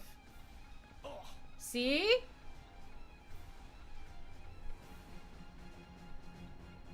Because I just needed to... Hello, madam. Is the game been good? Hi, Team Albino. It is. I am knocking out a little bit of side stuff that's been on my oh, level 89. Knocking out some to-do list stuff right now. I am currently working on agates mining, and it is not going well. I keep finding bugs instead of rocks. I keep picking up bugs thinking that they're rocks, and then they... Aegis hammer. Okay, alright, apparently the only way was through the poison. Everybody is dying. In the water. I gotta go up. Can I go up this way? But I hope you're doing good as well. I didn't use agate the first time I played this game, so this is all, this is new to me here. Okay, 70, where? Oh, okay, it's probably around this way. I see. Aha! Please don't be a bug. Oh, that's prospecting too. I went to the wrong one.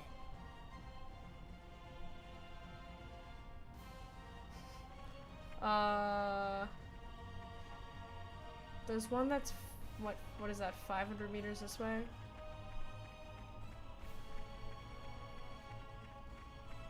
I hate this place. I wish the ones that would pop up on my map were just the ones I was capable of doing. I put off this quest for so long.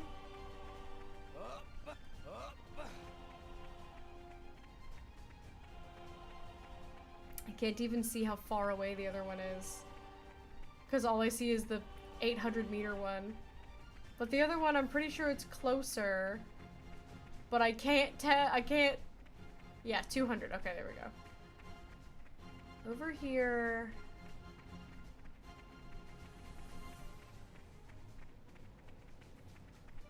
Oh my god, I'm running for forever.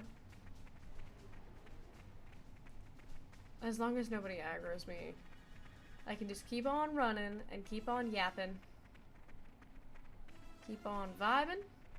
Okay, perfect. It's here. I was hoping I wasn't gonna have to go up. Okay. Please just be a rock! There's definitely something. I found 3 bugs and 1 rock. Please just be a rock. No! What am I doing that is causing me to get nothing but bugs? This is not helpful. Alright, what's the next one? I'm now 1 for 5.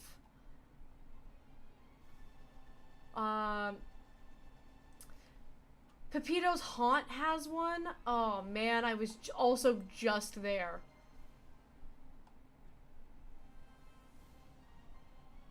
I didn't see it? I was just there. But it doesn't have a... I can't, like, fast travel to it. I have to just go take the dive. Hi, Chrissy! How you doing? Welcome in! Happy Taco Tuesday. Ooh, I had a burrito. Does that count? Let's rest a spell. Does that count for something? Oh god, it's foggy, which means that everything is gonna be level 80. It's ether fog weather. There's gonna be a bunch of squoods. Oh, look at the squoods are so scary, dude. Look at how scary those things are. Nightmare fuel. Sure it does? Alright, perfect.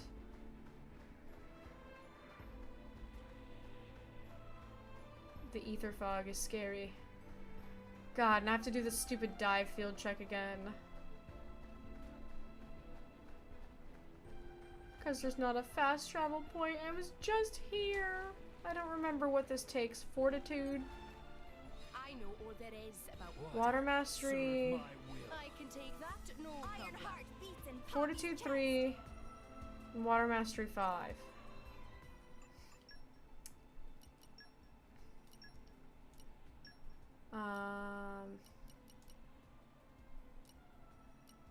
Hey, you're the boss. Water mastery. Let's prove. Water mastery. Got it. I give you my all. Ready to roll. Water. Almost 2 a.m. and I can't sleep. We're so up, surely. Well, I'm up too. Don't worry, but it's not 2 a.m. for me. It's 7:40.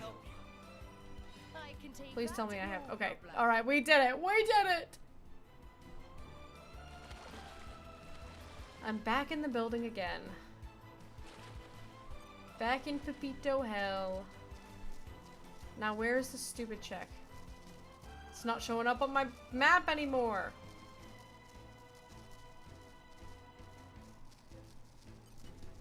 Come out. It's not showing up on the map. I swear to God, if this spreadsheet lied to me. If this spreadsheet lied to me.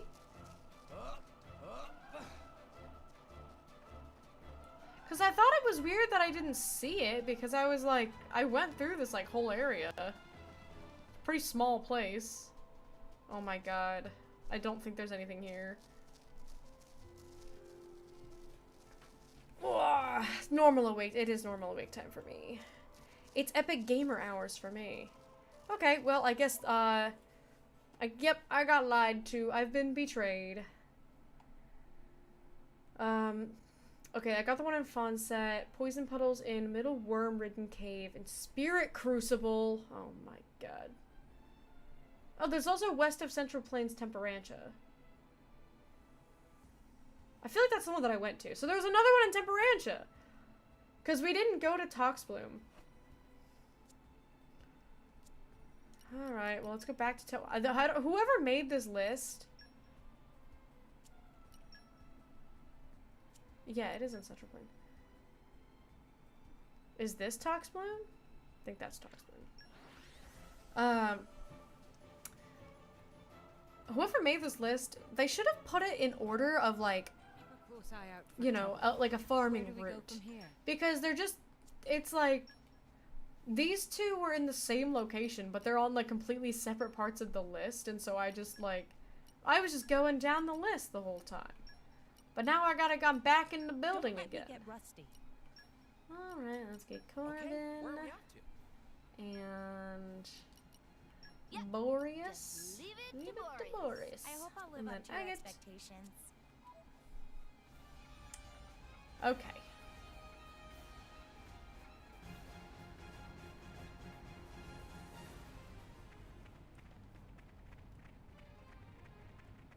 So I'm pretty sure Toxbloom is on the east side. I'm pretty sure it's this, right? I remember this. You really think someone would do that? Just go on the internet and lie? Surely not. I believe everything I read on the internet. The character that I am playing in my Daggerheart campaign on stream is very much that type. She's very smart. Nope, completely different spring. Cool! How many springs of poison water are there? It's gotta be this one then. 'Cause I'm running out of poison water places.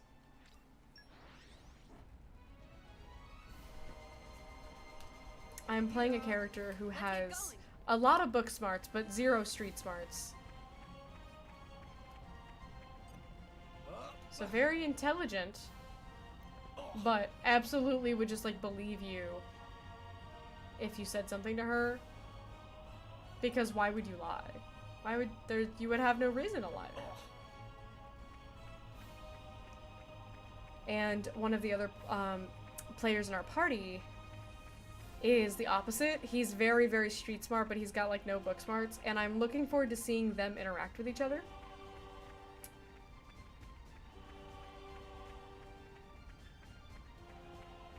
Am I going the right way? Where am I? Yeah, we gotta go this way. And so it's quite entertaining. Or at least I imagine it will be once they get to know each other a little bit better, because we're still very early on in the campaign. We just had our first session on Sunday's stream. My tummy hurts.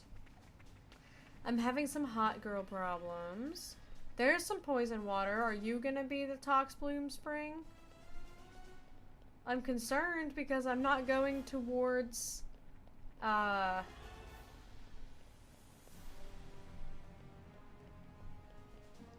this is just nothing. Oh, okay, I fell.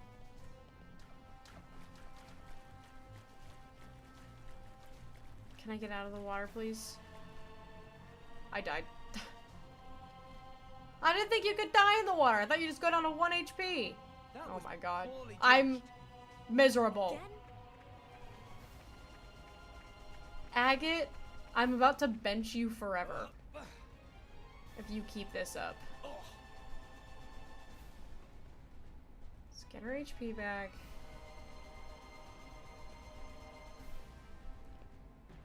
Agate, you're about to be benched for the rest of our lives. Okay, there's one that is straight this way.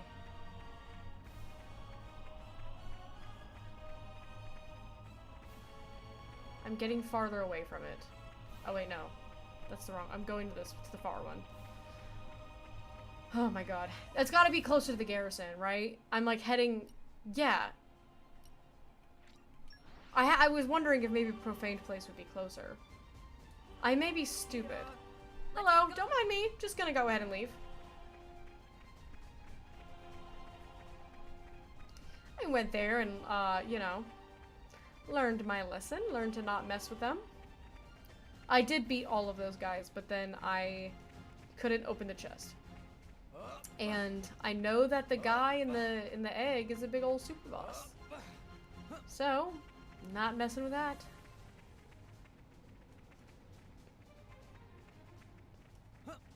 Okay, is it up there?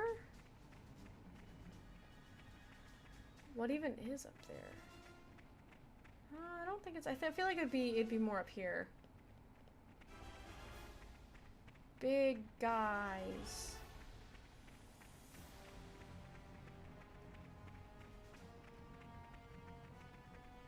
Alright. It's probably gonna be up here, right? But I'm also still not at Tox Bloom, so I fear that this is still going to be, like, this is gonna be the wrong level. Watch. Watch. Oh, it is the right level! Please don't be a bug! I don't think I've seen one like that before. Yay! We did it, guys! We finally got one that's not a bug. Thank you for the hydrate. Let me... Where's my water? Oh, here it is.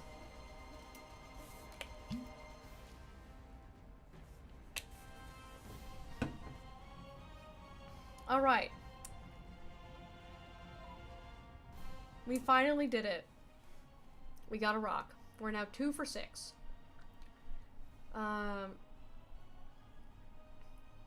But to get prospecting level 2, I'm pretty sure I have to get 4 things. This is what I'm not understanding. I have to get 4 things of praise to get to level 2, but I only have 1 more thing left on this list. The rest have all been bugs. So I just don't have enough to reach level 2. So let's go check the poison puddle in Middle Worm-Ridden Cave in Spirit Crucible.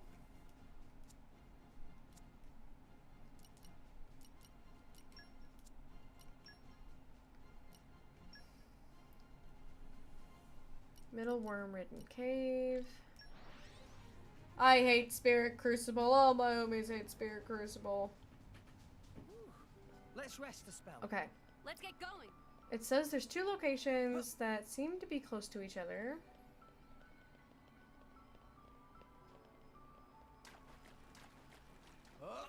Everything is poison water.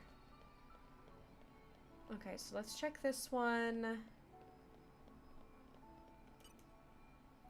Please, please. There's Level definitely 3! something here. I'm sure of it. Put up a list of ores that aren't monster attacks. Why is that not in this spreadsheet? Why is this spreadsheet not excluding the ones that are monster attacks? Because this spreadsheet claims to be... How much fire mastery do I need for this? I call upon the power of fire. It's the wind that's the problem. Again, I can do that, but I really don't want to. Is there another way I need to go? But this spreadsheet that I found is like a giant spreadsheet that's like everything you need to know. It's essentially like a walkthrough book for Xenoblade 2. And it said all locations.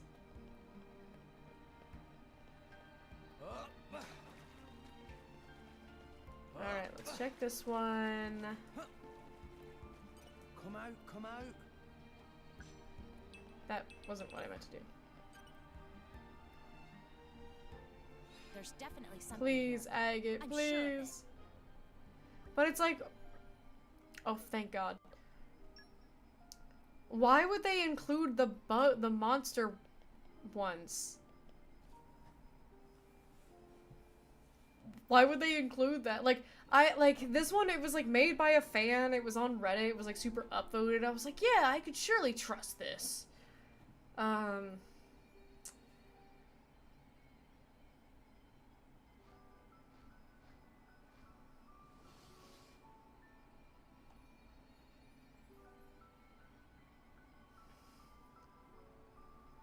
Okay,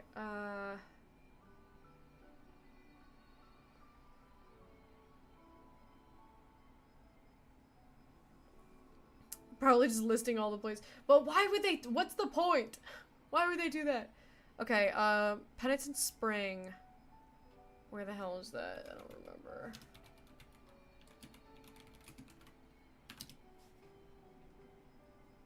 Oh, is that the one that I just did? Darkness envelops the world in its I think that's, yep, that would be where I am right now.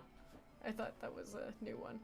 Well, problem is that I have gone to all of the ones that are listed on this spreadsheet, and I'm still one short. So are there any more that aren't bugs that are on the wiki that aren't on the spreadsheet? Should I just close the spreadsheet? This spreadsheet betraying me.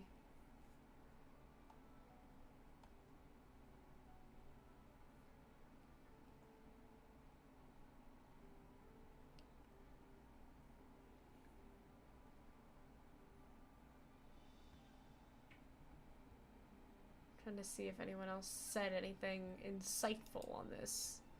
On Game FAQ. Does not seem like they did.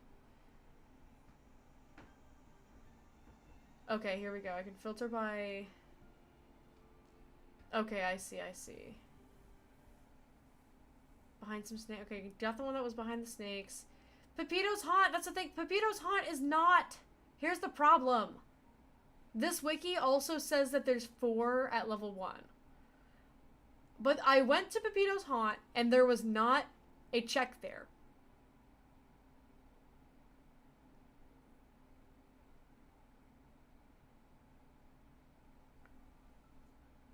That's why I feel like I'm going crazy.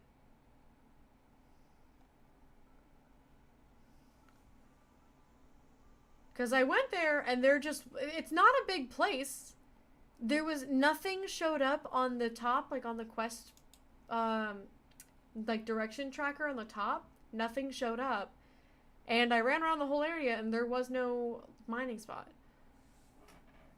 So there's only...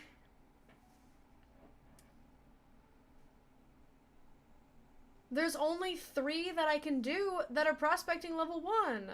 But it says that I have to do 4 to get her thing. What the freak? Well, let me go appraise the 2 that I have.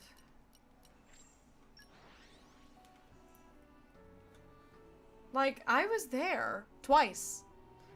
And it didn't pop up at all. Either time that I was there. Hang on, I'm trying to think. Is there a possibility that Agate wasn't in the party? Is there a possibility that I would have taken Agate out of the party to do that dive? Would that have impacted it? I don't know if I did that, but that's the only... Again, I'm like... I'm scrambling.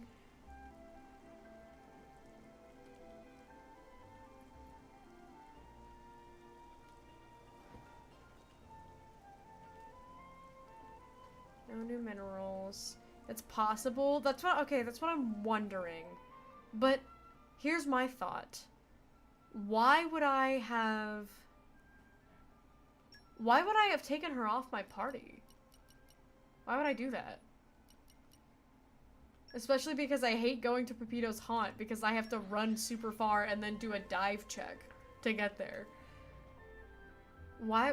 But I knew I was going there for Agate, so why would I take Agate off the party? Where do we go from here?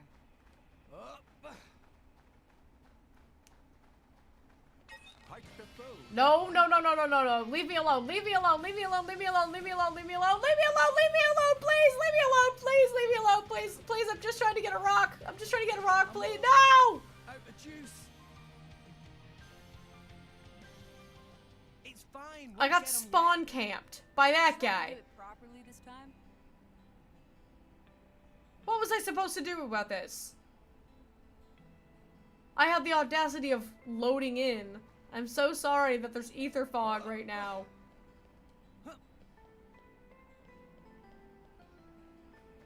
Shaking my head. Okay, anywho, let's try that again.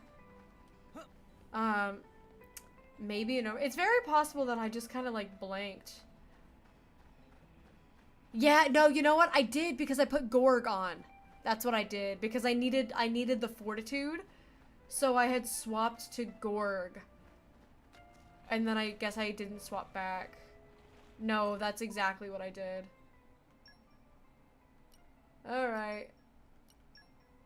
Because we need a crap ton. We need fortitude and water mastery.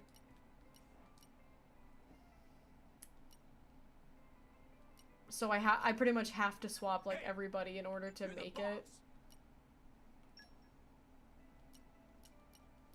Let's prove our new powers. So I do have to swap her. Got it. In order to hit the fortitude. Ready to roll. But I'll swap her back in. I'll swap her back in after. Useful, right? There we go. Okay. So then we'll swap. Yeah, cause the quest markers are gone from the top. When I did that. Okay, okay, okay. Okay, I'm not crazy, I'm just dumb. So we can go ahead and swap back to our regular team. Nope, not Pandy. I hope I Agate live up to your expectations. and Boreas. Just leave it to Boreas. There we go. Now it's showing up. Okie dokie. I forgot that check. There's definitely Ugh. something here. I'm sure of it. That check takes so much. Level 5 water mastery. Okay. Alright, so we got all 4. We got her key affinity. We can go back and get... Nope. not the wheelhouse. The flight deck, and then I thought I was crazy. I genuinely thought I was going insane. At least the mystery has been solved. Eye out for trouble. Just Where in do we go from time. here? I can go get my appraisal, and then I can go wrap up because I'm tired. And Gihan left, and I think he went to go make dinner, and I want to hang out with him. Okay. Time for see what we have here. This is known as Verde Crystal, also known as Forest Jewel because it's a very beautiful green color. Computer monster especially fond of steal this jewel, so take extra care with storage. So no new mineral this time, but if friends find any more mineral for appraising, please feel free to bring. All mineral have good value. Please take good care of minerals friends find. Me tired. Me too. All the level 2 checks yield stones. Thank God. Thank God. Because I'm over this. Nice. I can get stronger. We got still. prospecting too. No matter where it is or what it is, I'll find it. And we got mineralogy too as well. How nice. Alright. So we will wrap up here. And then next time we will do more, we'll do the level 2 mining spots. And I guess we'll do the Fame and Family. I literally can't do Stolen Keepsake. I don't have any characters with, botany, I think. The botany required was way too much. That check, I didn't have enough for that check.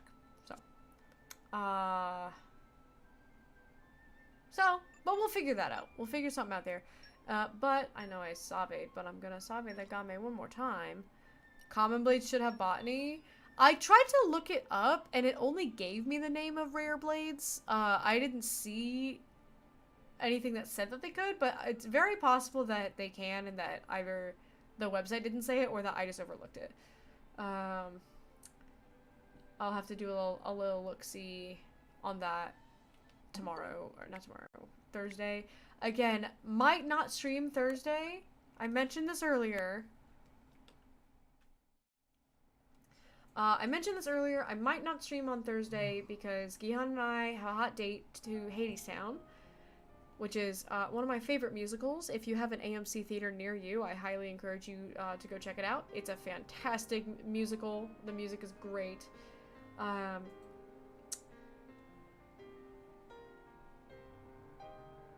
don't think I'm gonna raid anybody because JT's not on. I told him I would raid him if he was on, but he's not. So I'm gonna go because I want to go rest and go hang out with Gihan because I miss him. But everybody, please have a wonderful evening. If you are new here, there's my Discord, and here are my socials where you can keep up with all of my stream updates. Remember, maybe tentatively no stream Thursday. If I do stream Thursday, it'll probably be a little bit early, and then I will end early because I have to end at like 5:30 if that's the case. And so it'll just be knocking out more of the side quest stuff, and then probably more Blade Quest things. I don't know. And then Friday, also not sure if I'm streaming because of the fact that Gihan's gonna be off that day, and sometimes it's nice to just have a day off with him where we just hang out and have fun. So I might take a little rest day Friday, but I will see you all, if not either of those days, I will see you all next Monday. Join the Discord if you're not in it to get those updates. That's usually where I post them. You guys all know the drill. Read my webtoon, please. We've been on a 3-week break because we finished Act 1 and we are gearing up for Act 2. That break is over. A new chapter is dropping tomorrow at 4 p.m. Central, so keep an eye out for that. If you're on our Patreon, then it's already there. Everybody, thank you so much for coming by. Have a wonderful, wonderful evening, and I will see you all, if not Thursday or Friday, then I'll see you on Monday.